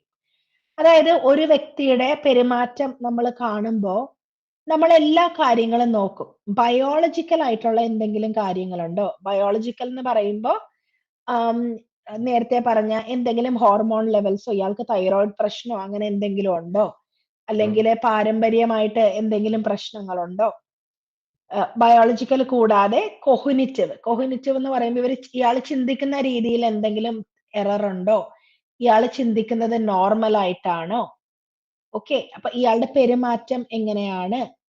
സോഷ്യൽ ആയിട്ടുള്ള, അതായത് ഇയാളുടെ ആ ഒരു സാമൂഹികമായിട്ടുള്ള ഒരു കോണ്ടെക്സ്റ്റ് എങ്ങനെയാണ്? ഏത് സാഹചര്യത്തിൽ നിന്നാണ് ഇയാൾ വരുന്നത്? കൾച്ചറൽ എന്ന് പറയുമ്പോൾ ഏത് കൾച്ചറിൽ നിന്നാണ് ഈ ഒരു വ്യക്തി വരുന്നത്? നമുക്കറിയാം കൾച്ചർ അനുസരിച്ചിട്ട് പെരുമാറ്റങ്ങൾ മാറാം, അല്ലേ? അതായത് നമ്മുടെ പോലെയുള്ള രീതികളായിരിക്കില്ല ചിലപ്പോ യൂറോപ്യൻ കൺട്രീസിലുള്ള ആൾക്കാരുടെ രീതി, കാരണം കൾച്ചർ വ്യത്യാസമായിരിക്കും, അല്ലേ? അപ്പോ ഒരു ക്ലയന്റ് വരുമ്പോ, ഒരു വ്യക്തിയെ നമ്മൾ പഠിക്കുമ്പോ ഏത് കൾച്ചറിൽ നിന്നാണ് അവര് വരുന്നതെന്ന് നമ്മൾ നോക്കണം. അതുപോലെ തന്നെ ഡെവലപ്മെന്റൽ ഫാക്ടേഴ്സ് എന്ന് പറയുമ്പോൾ അയാൾ വളർന്നു വന്നപ്പോ അയാൾ കറക്റ്റ് സമയത്ത് നടന്നോ, ആ മൈൽ സ്റ്റോൺസ് കറക്റ്റ് സമയത്ത് അച്ചീവ് ചെയ്തോ, സംസാരിക്കാൻ തുടങ്ങിയത് കറക്റ്റ് സമയത്താണോ, അല്ലെങ്കിൽ അതിനെന്തെങ്കിലും ഡിലേ ഉണ്ടായിട്ടുണ്ടോ, അല്ലെങ്കിൽ നമ്മൾ പറയില്ലേ ഓരോ മൈൽ സ്റ്റോൺസ്, കുട്ടി ആദ്യമായിട്ട് കമിഴ്ന്ന് വീഴേണ്ട പ്രായം, ആ സമയം അങ്ങനെ ചെയ്തോ, സംസാരിക്കേണ്ട പ്രായത്തിൽ സംസാരിച്ചു തുടങ്ങിയോ, ലാംഗ്വേജ് ഡെവലപ്മെന്റിന് ഡിലേ, എന്തെങ്കിലും കാലതാമസം ഉണ്ടായിരുന്നോ? ഇങ്ങനെ പല പെർസ്പെക്റ്റീവ്സ് കൺസിഡർ ചെയ്താണ് നമ്മൾ സൈക്കോളജിയിൽ ഓരോ കേസും കാണുന്നത്. അപ്പൊ ഏതൊരു വ്യക്തിയെ നമ്മൾ പഠിച്ചാലും അവരുടെ ബിഹേവിയർ നമ്മൾ നോക്കിയാലും നമ്മൾ ഇത്രയും കാര്യങ്ങൾ ഇന്റഗ്രേറ്റ് ചെയ്യും. എന്തൊക്കെയാണ്? ബയോളജിക്കൽ ആയിട്ടുള്ള കാര്യങ്ങൾ നോക്കും, സോഷ്യൽ ആയിട്ടുള്ള കാര്യങ്ങൾ നോക്കും, കൾച്ചറലി ആയിട്ടുള്ള കാര്യങ്ങൾ നോക്കും, ഡെവലപ്മെന്റൽ ഫാക്ടേഴ്സ്, അതായത് ചൈൽഡ്ഹുഡിലുള്ള ഡെവലപ്മെന്റൽ ഹിസ്റ്ററി നോക്കും. അപ്പൊ അതുകൊണ്ടാണ് സൈക്കോളജി മൾട്ടി ഫേസറ്റഡ് ആണെന്ന് പറയുന്നത്. അതായത് പല കാര്യങ്ങളും നോക്കിയിട്ടാണ് നമ്മൾ പല ഡിഫറെന്റ് അപ്രോച്ചസ് എടുക്കുക, പല ട്രീറ്റ്മെന്റ് മെത്തഡോളജീസ് നോക്കുക. ഓക്കെ, ഇത് മനസ്സിലായോ? അപ്പൊ സൈക്കോളജി മൾട്ടി ഫേസറ്റഡ് ആണ്, കാരണം ഓരോ പെർസ്പെക്റ്റീവും അങ്ങോട്ടും ഇങ്ങോട്ടും ഇന്ററാക്ട് ചെയ്യും. ഫോർ എക്സാമ്പിൾ, എന്റെ ബിഹേവിയറിനെ ചിലപ്പോൾ എന്റെ ബയോളജിക്കൽ ആയിട്ടുള്ള കാര്യങ്ങൾ ബാധിക്കും. അതായത് എൻ്റെ ഹോർമോൺ ലെവൽസ് കൂടി നിന്ന് കഴിഞ്ഞാല് എനിക്ക് മൂഡിന് പ്രശ്നങ്ങൾ ഉണ്ടാവും അല്ലേ? അപ്പൊ എൻ്റെ ബയോളജിക്കൽ ആയിട്ടുള്ള കാര്യങ്ങൾ എൻ്റെ ബിഹേവിയറിനെ സ്വാധീനിക്കുന്നു. അല്ലെങ്കിൽ സോഷ്യലി ഞാൻ എൻ്റെ ഫ്രണ്ട്സ് എല്ലാവരും ഭയങ്കരമായിട്ട് ആൽക്കഹോൾ ഉപയോഗിക്കുന്നവരാണ്. അപ്പൊ എനിക്ക് എൻ്റെ സോഷ്യൽ സിറ്റുവേഷനിൽ എനിക്ക് എൻ്റെ ഫ്രണ്ട്സിന്റെ നിർബന്ധം മൂലം ആൽക്കഹോൾ ഉപയോഗിക്കേണ്ടി വരുന്നു. അപ്പൊ ഞാൻ അങ്ങനെ ഒരു എഡിക്റ്റ് ആവുന്നു. അപ്പോ എന്ത് മനസ്സിലാക്കാം? സോഷ്യൽ ആയിട്ടുള്ള ഫാക്ടേഴ്സ് എൻ്റെ ബിഹേവിയറിനെ ബാധിക്കുന്നു. എനിക്ക് എഡിക്ഷൻ എന്ന് പറഞ്ഞ ഒരു ഡിസോർഡറിലേക്ക് എന്നെ എത്തിക്കുന്നു. അതുപോലെ തന്നെ ഡെവലപ്മെന്റൽ ഫാക്ടേഴ്സ്, കുഞ്ഞുനാളില് ലാംഗ്വേജ് സംസാരിക്കാനായിട്ട് എനിക്ക് താമസമുണ്ടെങ്കിൽ അതെങ്ങനെയാണ് എൻ്റെ ഇപ്പോഴത്തെ കണ്ടീഷനെ ബാധിക്കുക? ഇപ്പൊ എന്തെങ്കിലും മാനസികമായിട്ടുള്ള ഡിസോർഡേഴ്സുമായിട്ട് ചൈൽഡ്ഹുഡിൽ ആ ഡിലേ ഏതെങ്കിലും രീതിയിൽ ബന്ധമുണ്ടോ? അപ്പൊ ഇങ്ങനെ പല കാര്യങ്ങളും നമ്മൾ മൾട്ടി ഫേസറ്റഡ് ആയിട്ടുള്ള ഒരു ലെൻസിലൂടെയാണ് സൈക്കോളജിയിൽ കൺസിഡർ ചെയ്യുന്നത്. മൂന്നാമത്തെ കാര്യം ഇന്റർ ഡിസിപ്ലിനറി. അപ്പം നമ്മൾ നേരത്തെ പറഞ്ഞു സൈക്കോളജിക്ക് ഒറ്റക്ക് നിൽക്കാനായിട്ട് പറ്റില്ല. സൈക്കോളജിക്ക് മറ്റ് സയൻസുകളുമായിട്ട് ബന്ധമുണ്ട് അല്ലെ? മറ്റ് സയൻസുകളിൽ നിന്നുള്ള അപ്ഡേറ്റഡ് ആയിട്ടുള്ള നോളജ്, തിയററ്റിക്കൽ മോഡൽസ്, റിസർച്ച് ഇതെല്ലാം കമ്പൈൻ ചെയ്താലാണ് നമുക്ക് സൈക്കോളജിയിൽ കൂടുതൽ അഡ്വാൻസ്ഡ് ആയിട്ടുള്ള കാര്യങ്ങളിലേക്ക് പോകാൻ പറ്റുക. അതായത് ഹൈ ലെവൽ റിസർച്ചസിലേക്ക് അല്ലെങ്കിൽ അപ്ലൈഡ് സൈക്കോളജിയുടെ മേഖലയിലേക്ക്. അപ്ലൈഡ് സൈക്കോളജി എന്ന് പറയുമ്പോൾ നമ്മൾ എങ്ങനെയാണ് സൈക്കോളജി യൂസ് ചെയ്ത് പല മേഖലയിലും ഉള്ള ഒരു അഡ്വാൻസ്മെന്റ്, പല മേഖലയിലും വ്യത്യാസങ്ങൾ വരുത്തുന്നത്. ഫോർ എക്സാമ്പിൾ അപ്ലൈഡ് സൈക്കോളജിയുടെ, ഡെവലപ്മെന്റൽ സൈക്കോളജിയുടെ ഒരു അപ്ലൈഡ് ആയിട്ടുള്ള വശമാണ് ചൈൽഡ് സൈക്കോളജി. അപ്പൊ ചൈൽഡ് സൈക്കോളജിയിലൂടെ നമുക്ക് എന്തൊക്കെ ചെയ്യാം? കുട്ടികളുടെ മെന്റൽ ഡിസോർഡേഴ്സ് പ്രിവെന്റ് ചെയ്യാം. കുട്ടികളിൽ മെന്റൽ ഡിസോർഡേഴ്സ് വരാതിരിക്കാനായിട്ടുള്ള കാര്യങ്ങൾ നോക്കാം, അത് പ്രിവെന്റ് ചെയ്യാനായിട്ട് പറ്റും. അതുപോലെ ജെറന്റോളജി എന്ന് പറയുമ്പോൾ കുറച്ച് പ്രായമുള്ള ആൾക്കാരുടെ കാര്യങ്ങളൊക്കെ പഠിക്കുന്നതാണ്. അപ്പോൾ നമുക്ക് എങ്ങനെയാണ് സൈക്കോളജി മറ്റ് ഡിസിപ്ലിനിൽ നിന്നുള്ള നോളജും കൂടി കളക്ട് ചെയ്തിട്ട് പുതിയതായിട്ടുള്ള സൊല്യൂഷൻസ് മനുഷ്യർക്ക് കൊടുക്കാനായിട്ട് പറ്റുക? നമ്മൾ നേരത്തെ പറഞ്ഞ ആന്ത്രോപോളജി, എർഗോനോമിക്സ്, അങ്ങനെയുള്ള കാര്യങ്ങൾ, ന്യൂറോ സയൻസുമായിട്ടുള്ള ഇന്റർസെക്ഷൻ, ഇതെല്ലാം ഇന്റർ ഡിസിപ്ലിനറി അപ്രോച്ചിന്റെ എക്സാമ്പിൾ ആയിട്ട് നമുക്ക് പറയാം. ഇനി നാലാമത്തെ കാര്യം എന്ന് പറഞ്ഞാൽ ഡൈനമിക് ആൻഡ് ഇവോൾവിങ്. ഡൈനമിക് എന്ന് പറഞ്ഞ വാക്കിന്റെ അർത്ഥം എന്താണ്?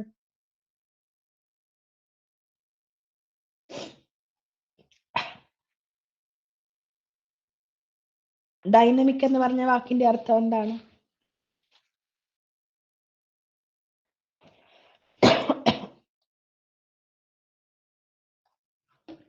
ഡൈനമിക് അറിയാമോ? ഡൈനമിക് എന്ന് പറഞ്ഞു പറഞ്ഞോ.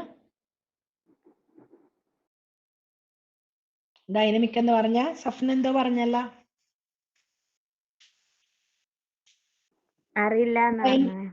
അറിയില്ലെന്നാണ് പറഞ്ഞത്. ഞാൻ കറക്റ്റ് ഉത്തരമായിട്ടാണ് അത് കേട്ടത്. ഇവോൾവിങ് എന്നാണ് ഞാൻ കേട്ടത്. ഓക്കെ. അപ്പൊ ഡൈനമിക് എന്ന് പറഞ്ഞാല് ഒരിടത്ത് തങ്ങി നിൽക്കാതെ ഫ്ലോ ചെയ്തുകൊണ്ടിരിക്കുക. അതായത് എപ്പോഴും ഒരു മാറ്റങ്ങൾ വന്നുകൊണ്ടിരിക്കുക, പുതിയ പുതിയ കാര്യങ്ങള്, അതായത് ഒരു സ്ഥലത്ത് തന്നെ സ്റ്റക്കായി നിൽക്കാതെ. അതായത് ഇപ്പൊ സൈക്കോളജി 1879 വിൽഹെം വൂണ്ട് ലബോറട്ടറി സ്ഥാപിച്ചത്. അപ്പൊ ആ സമയത്ത് സൈക്കോളജി എന്തായിരുന്നോ അവിടെ തന്നെ സ്റ്റക്കായി നിൽക്കാതെ സൈക്കോളജി വീണ്ടും വീണ്ടും ഇവോൾവ് ചെയ്യാനായിട്ട് തുടങ്ങി. അതായത് സൈക്കോളജിയിൽ ആദ്യ കാലത്ത് പഠിച്ചിരുന്നത് എന്താണ്? ഇൻട്രോസ്പെക്ഷൻ വെച്ചായിരുന്നു, ആത്മപരിശോധന. പിന്നീട് അത് എന്തുപയോഗിച്ചു തുടങ്ങി? പിന്നീട് അത് മാറി എക്സ്പെരിമെന്റൽ മെത്തേഡ്സിലേക്ക് പോയി അല്ലേ? പിന്നെ അതിൽ നിന്ന് മെന്റൽ പ്രോസസ്സുകൾ പഠിക്കാൻ തുടങ്ങി. പെർസെപ്ഷൻ, സെൻസേഷൻ, മെമ്മറി, ലേണിംഗ് അങ്ങനെയുള്ള കാര്യങ്ങൾ പഠിക്കാൻ തുടങ്ങി. പിന്നെ പിന്നെയും ഓരോ സബ് ഫീൽഡ്സ് പുതിയതായിട്ട് എമേർജ് ചെയ്തുകൊണ്ടിരിക്കുന്നു. ബിഹേവിയറൽ ന്യൂറോ സയൻസ്, എർഗോനോമിക്സ് അല്ലെ, എർഗോനോമിക്സ് വന്നു. അതേപോലെ പുതിയ പുതിയ റിസർച്ചുകൾ നടക്കുന്നു. ടെക്നോളജീസ് ഡെവലപ്പ് ചെയ്യുന്നു. അപ്പൊ ടെക്നോളജി ഉപയോഗിച്ച് എങ്ങനെയാണ് മനുഷ്യരുടെ സൈക്കോളജിക്കൽ ആയിട്ടുള്ള വെൽബീയിങ് കൂട്ടുന്നത്, അതിലേക്കുള്ള പഠനങ്ങൾ നടക്കുന്നു. അപ്പൊ എപ്പോഴും റിസർച്ചുകൾ ഭയങ്കരമായിട്ട് വർദ്ധിച്ച് വരുന്നുണ്ട് സൈക്കോളജിയിൽ. അപ്പൊ സൈക്കോളജി തുടങ്ങിയെടുത്തല്ല നിൽക്കുന്നത്, ഡൈനമിക് ആയിട്ടും എപ്പോഴും ഒരുപാട് ഡെവലപ്മെന്റ്സ് വന്നുകൊണ്ടിരിക്കുന്ന ഒരു മേഖലയാണ് സൈക്കോളജി. അപ്പൊ ഡൈനാമിക്കുമാണ്, ഇവോൾവിംഗുമാണ്. അതായത് പുതിയ പുതിയ കാര്യങ്ങള് വന്നുകൊണ്ടിരിക്കുന്ന ഒരു മേഖലയാണ് എന്ത്, സൈക്കോളജി. അപ്പൊ സൈക്കോളജിയുടെ നേച്ചർ ചോദിച്ചാല് 4 കാര്യങ്ങളാണ് നമുക്ക് പറയാനുള്ളത്. ആദ്യം എന്താണ്, സയന്റിഫിക് നേച്ചറാണ്. അതായത് നേരത്തെ പറഞ്ഞതുപോലെ ഓരോ തത്വശാസ്ത്രത്തിന്റെ ബേസിസിൽ പറയുന്നതല്ല, അല്ലെങ്കിൽ ഫിലോസഫിക്കലായിട്ട് മാത്രം പറയുന്നതല്ല, ആത്മാവിനെ പറ്റി സംസാരിച്ചതുപോലെയുള്ള കാര്യങ്ങളല്ല. കാരണം ഇപ്പോ സയന്റിഫിക് ഡിസിപ്ലിൻ എന്ന് പറയുമ്പോൾ സൈക്കോളജിയിൽ നമ്മൾ പഠിക്കുന്ന ബിഹേവിയർ, മെന്റൽ പ്രോസസ്, അത് മെഷർ ചെയ്യാനും അത് ഒബ്സർവ് ചെയ്യാനും അനലൈസ് ചെയ്യാനും സാധിക്കും. അതുകൊണ്ട് തന്നെ ഫസ്റ്റ് നേച്ചർ എന്താണ്, സയന്റിഫിക് ഡിസിപ്ലിൻ ആണ് എന്നുള്ളതാണ് first nature. Second nature multi faceted. അതായത് സൈക്കോളജി ഒരു കാര്യത്തിൽ മാത്രം അല്ലെങ്കിൽ ഒരു അപ്രോച്ചിൽ മാത്രം തങ്ങി നിൽക്കുന്നില്ല. ഏതൊരു കാര്യം എടുത്താലും, ഏതൊരു പ്രോബ്ലം എടുത്താലും, ഹ്യൂമൻ ബിഹേവിയറിലെ ഏതെങ്കിലും പ്രോബ്ലം എടുത്താലും, ഏതെങ്കിലും ഡിസോർഡേഴ്സിന്റെ പ്രോബ്ലം എടുത്താലും, എന്തെടുത്താലും മൾട്ടിപ്പിൾ അപ്രോച്ചസ് അതിലേക്ക് കൊണ്ടുവരും. അതായത് ബയോളജിക്കൽ ആയിട്ട് എന്തൊക്കെയാണ് ഫാക്ടേഴ്സ്, സൈക്കോളജിക്കൽ ആയിട്ടുള്ള ഫാക്ടേഴ്സ് എന്തൊക്കെയാണ്, സോഷ്യൽ ആയിട്ടുള്ള ഫാക്ടേഴ്സ് എന്തൊക്കെയാണ്, കൾച്ചറൽ ആയിട്ടുള്ള ഫാക്ടേഴ്സ് എന്തൊക്കെയാണ്, ഡെവലപ്മെന്റൽ, അതായത് ചൈൽഡ്ഹുഡിലുള്ള ഡെവലപ്മെന്റൽ ഫാക്ടേഴ്സ്, ചൈൽഡ്ഹുഡ് ഹിസ്റ്ററി എങ്ങനെയാണ് കോൺട്രിബ്യൂട്ട് ചെയ്യുന്നത്, ഇത്തരം എല്ലാ കാര്യങ്ങളും എല്ലാ അപ്രോച്ചസും കൂടി കൂട്ടി യോജിച്ചതാണ് എന്ത്, സൈക്കോളജി എന്ന് പറയുന്നത്. Multi faceted approach, multiple face, പല മുഖങ്ങളുള്ള ഒരു അപ്രോച്ച്. ഇന്റർ ഡിസിപ്ലിനറി എന്ന് പറയുമ്പോൾ സൈക്കോളജി ഒറ്റയ്ക്ക് നിന്നാല് റിസർച്ചിൽ അഡ്വാൻസ് ചെയ്യാൻ പറ്റില്ല, പുതിയ അപ്ലൈഡ് ആയിട്ടുള്ള നോളജ് കൊണ്ടുവരാനായിട്ട് പറ്റില്ല. അപ്പോൾ സൈക്കോളജി എപ്പോഴും മറ്റ് ഫീൽഡ്സുമായിട്ട് ഇന്ററാക്ട് ചെയ്യും. കാരണം അതിൽ നിന്നുള്ള ഇൻഫർമേഷൻ നമുക്ക് ഭയങ്കരമായിട്ട് ബിഹേവിയറിനെ സ്റ്റഡി ചെയ്യാനായിട്ട് സഹായിക്കും. ഉദാഹരണത്തിന് സൈക്കോളജിയും ന്യൂറോ സയൻസിന്റെയും കൂടി ഇന്റർസെക്ഷൻ ആയിട്ടുള്ള ബിഹേവിയറൽ ന്യൂറോ സയൻസ്. പിന്നെ എർഗോനോമിക്സ്, എക്കണോമിക്സും സൈക്കോളജിയും കൂടി ചേർന്നിട്ട് ഫിനാൻഷ്യൽ ഡിസിഷൻ മേക്കിങ്ങില്, ചില ഫിനാൻഷ്യൽ കാര്യങ്ങളിൽ നമ്മൾ വലിയ റിസ്കുകൾ എടുക്കുമ്പോൾ അതിനെ ബാധിക്കുന്ന സൈക്കോളജിക്കൽ ഫാക്ടേഴ്സ് ഏതൊക്കെയാണെന്ന് പഠിക്കുന്ന എർഗോനോമിക്സ്. അപ്പൊ അങ്ങനെ പല കാര്യങ്ങളും പല ഡിസിപ്ലിനിൽ നിന്നും ചേർത്താണ് സൈക്കോളജി റിസർച്ചിലും നോളജ് എക്സ്പാൻഡ് ചെയ്യാനായിട്ട് നോക്കുന്നത്. അതുകൊണ്ടാണ് പറയുന്നത് അത് ഒറ്റ ഡിസിപ്ലിൻ അല്ല, ഇന്റർ ഡിസിപ്ലിനറി, മറ്റ് ഡിസിപ്ലിൻസുമായിട്ട് ഇന്ററാക്ഷൻ ഉണ്ട്. അതുകൊണ്ടാണ് അതിനെന്തെന്ന് പറയുന്നത്, Inter disciplinary. Last point, dynamic and evolving. അപ്പൊ നിങ്ങളുടെ സിലബസിൽ നോക്കിയാൽ ഇത് കിട്ടില്ല കേട്ടോ, ഇത്രയും കാര്യങ്ങൾ അവർ വ്യക്തമായിട്ട് പറയുന്നില്ല. പക്ഷെ ഇതാണ് അതിന്റെ മെയിൻ കീ പോയിന്റ്സ്. അപ്പൊ സൈക്കോളജി തുടങ്ങിയ സ്ഥലത്ത് തന്നെ നിൽക്കുന്നില്ല. സൈക്കോളജി എപ്പോഴും എവർ ആയിട്ട് ഡെവലപ്പ് ചെയ്തുകൊണ്ടിരിക്കണം, എവർ ആയിട്ട് ഇവോൾവ് ചെയ്തുകൊണ്ടിരിക്കുന്നു. അപ്പൊ പുതിയ പുതിയ റിസർച്ച് സ്റ്റഡീസ് വരുന്നു, റിസർച്ച് ഫൈൻഡിങ്സ് വരുന്നു. അപ്പൊ സൈക്കോളജി എപ്പോഴും പുതിയ പുതിയ നോളജ് വരുന്നു, തിയറീസ് അപ്ഡേറ്റഡ് ആവുന്നു, പുതിയ ട്രീറ്റ്മെന്റ് മോഡൽസ്, അപ്രോച്ചസ് ഒക്കെ കണ്ടിന്യൂസ് ആയിട്ട് റിസർച്ചിലൂടെ വന്നുകൊണ്ടിരിക്കുന്നു.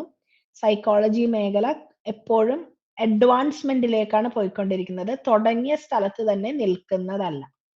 നേച്ചർ ഓഫ് സൈക്കോളജി നിങ്ങൾക്ക് മനസ്സിലായോ?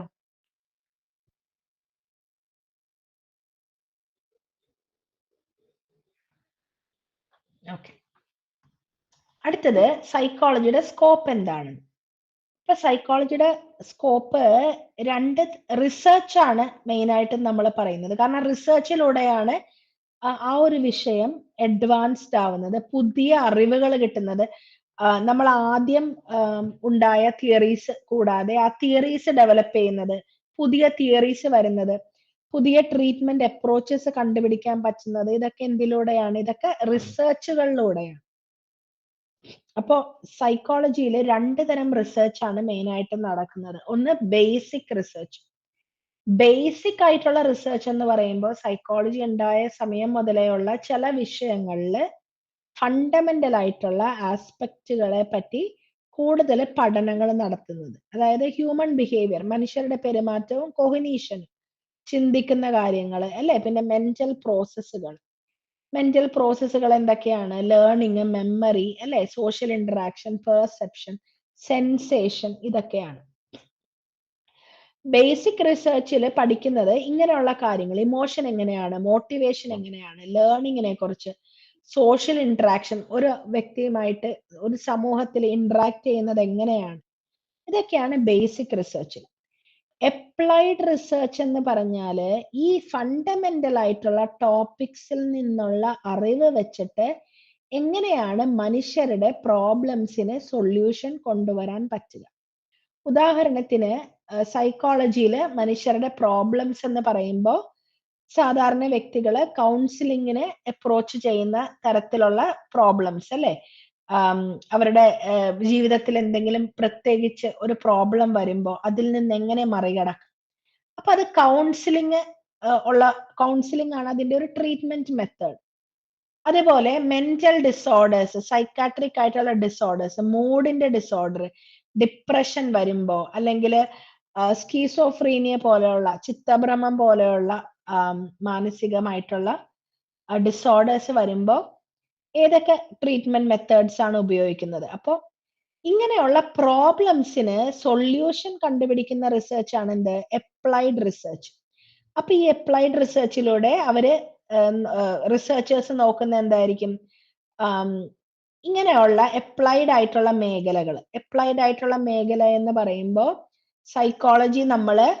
സൈക്കോളജിയിലെ ട്രീറ്റ്മെന്റ് മെത്തേഡ്സ്, സൈക്കോളജിയിലെ ബിഹേവിയറിനെ കുറിച്ചുള്ള നമ്മുടെ അറിവ്, ചില പത്തോളജി പരമായിട്ടുള്ള അറിവുകൾ. പത്തോളജി എന്ന് പറഞ്ഞാൽ രോഗത്തെ കുറിച്ചുള്ള അറിവുകൾ. സൈക്കോപത്തോളജി എന്ന് പറയുമ്പോൾ മാനസിക രോഗങ്ങളെ കുറിച്ചുള്ള അതിന്റെ നേച്ചർ, അങ്ങനെയുള്ള കാര്യങ്ങൾ. അപ്പോ ഇതൊക്കെ നമ്മള് ഓരോരോ മേഖലയിലാണ് പോകുന്നത് സൈക്കോളജിയിൽ. ഫോർ എക്സാമ്പിൾ, മാനസിക രോഗങ്ങളെ ഡീൽ ചെയ്യുന്ന സൈക്കോളജിയുടെ ഒരു ബ്രാഞ്ചാണ് എന്ത്? Clinical psychology. അതുപോലെ വർക്ക് പ്ലേസിലെ, ജോലി സ്ഥലങ്ങളിലുള്ള മാനസികമായിട്ടുള്ള പ്രശ്നങ്ങൾ, ബുദ്ധിമുട്ടുകൾ, അതെങ്ങനെ നമ്മുടെ ജോലിയെ ബാധിക്കുന്നു, അതൊക്കെ ഓർഗനൈസേഷണൽ അല്ലെങ്കിൽ ഇൻഡസ്ട്രിയൽ സൈക്കോളജിയിൽ വരുന്നത്. അപ്പൊ ഇതൊക്കെ സൈക്കോളജിയിലെ ഫണ്ടമെന്റൽ ആയിട്ടുള്ള ആസ്പെക്റ്റുകള് ഇങ്ങനെയുള്ള മേഖലയിൽ അപ്ലൈ ചെയ്യുമ്പോൾ അതിനെ എന്തെന്ന് നമുക്ക് വിളിക്കാം? അപ്ലൈഡ് സൈക്കോളജി എന്ന് പറയാം. അപ്പൊ ഇപ്പൊ ഉള്ള ഒരുപാട് ബ്രാഞ്ചസ് ഓഫ് സൈക്കോളജി എന്തിലാണ് വരുന്നത്? അപ്ലൈഡ് ആയിട്ടുള്ള സൈക്കോളജിയാണ്. ബേസിക് സൈക്കോളജി ഫണ്ടമെന്റൽ ആയിട്ടുള്ള ആദ്യം മുതലേ ഉള്ള ആസ്പെക്റ്റിൽ ശ്രദ്ധിക്കുന്നു. എന്തൊക്കെയാണ്? മെന്റൽ പ്രോസസ്സുകള്, ബിഹേവിയർ. അപ്ലൈഡ് സൈക്കോളജി എന്ന് പറയുമ്പോൾ ഈ അറിവുകൾ എങ്ങനെയാണ് ഓരോ മേഖലയിലും അപ്ലൈ ചെയ്യുന്നത്. ഇപ്പൊ ഞാൻ ഒരു സ്കൂളിൽ സൈക്കോളജിസ്റ്റ് ആയിട്ട് വർക്ക് ചെയ്യണമെങ്കിൽ ആ കുട്ടികളുടെ സ്കൂളിലുള്ള പെർഫോമൻസ്, അവരുടെ മാനസികമായിട്ടുള്ള ഫാക്ടേഴ്സ്, ഇത് തമ്മിലുള്ള കണക്ഷൻ, ഇത് തമ്മിൽ പരസ്പരം എങ്ങനെ ബാധിക്കുന്നു എന്നുള്ളത് സ്കൂൾ സൈക്കോളജിയുടെ മേഖലയിൽ വരും. അതുപോലെ തന്നെ ഇപ്പോ ജോലി മേഖലയിലാണെങ്കിൽ നമ്മൾ എന്ത് പറയും? വർക്ക് പ്ലേസ് അല്ലെങ്കിൽ ഇൻഡസ്ട്രിയൽ സൈക്കോളജി. ഇനി ചില സമയത്ത് മാനസികമായിട്ടുള്ള ചില ഫാക്ടേഴ്സ് എങ്ങനെയാണ് എൻ്റെ ആരോഗ്യത്തെ ബാധിക്കുന്നത്, അല്ലെങ്കിൽ എൻ്റെ ശാരീരിക ആരോഗ്യത്തെ ബാധിക്കുന്നത് എങ്ങനെയാണ്. അപ്പൊ മാനസികമായിട്ടുള്ള കണ്ടീഷൻസും ശാരീരിക ആരോഗ്യവും തമ്മിലുള്ള ബന്ധം, അല്ലെങ്കിൽ ശരീരത്തിലെ രോഗം കൊണ്ട് എൻ്റെ മനസ്സിനെ ബാധിക്കുന്ന പ്രശ്നം, ഇതൊക്കെ ഡീൽ ചെയ്യുന്നത് ഹെൽത്ത് സൈക്കോളജിയാണ്. അപ്പൊ സൈക്കോളജിയുടെ ഫണ്ടമെന്റൽ ആസ്പെക്ട് എടുത്ത് ഇങ്ങനെ പല മേഖലയിലും നമ്മൾ അപ്ലൈ ചെയ്യുമ്പോൾ അതിനെയാണ് എന്തെന്ന് പറയുന്നത്? Applied psychology. മനസ്സിലായോ അത്? ജനറൽ സൈക്കോളജിയും അപ്ലൈഡ് സൈക്കോളജിയും തമ്മിലുള്ള വ്യത്യാസം മനസ്സിലായോ? മനസ്സിലായി.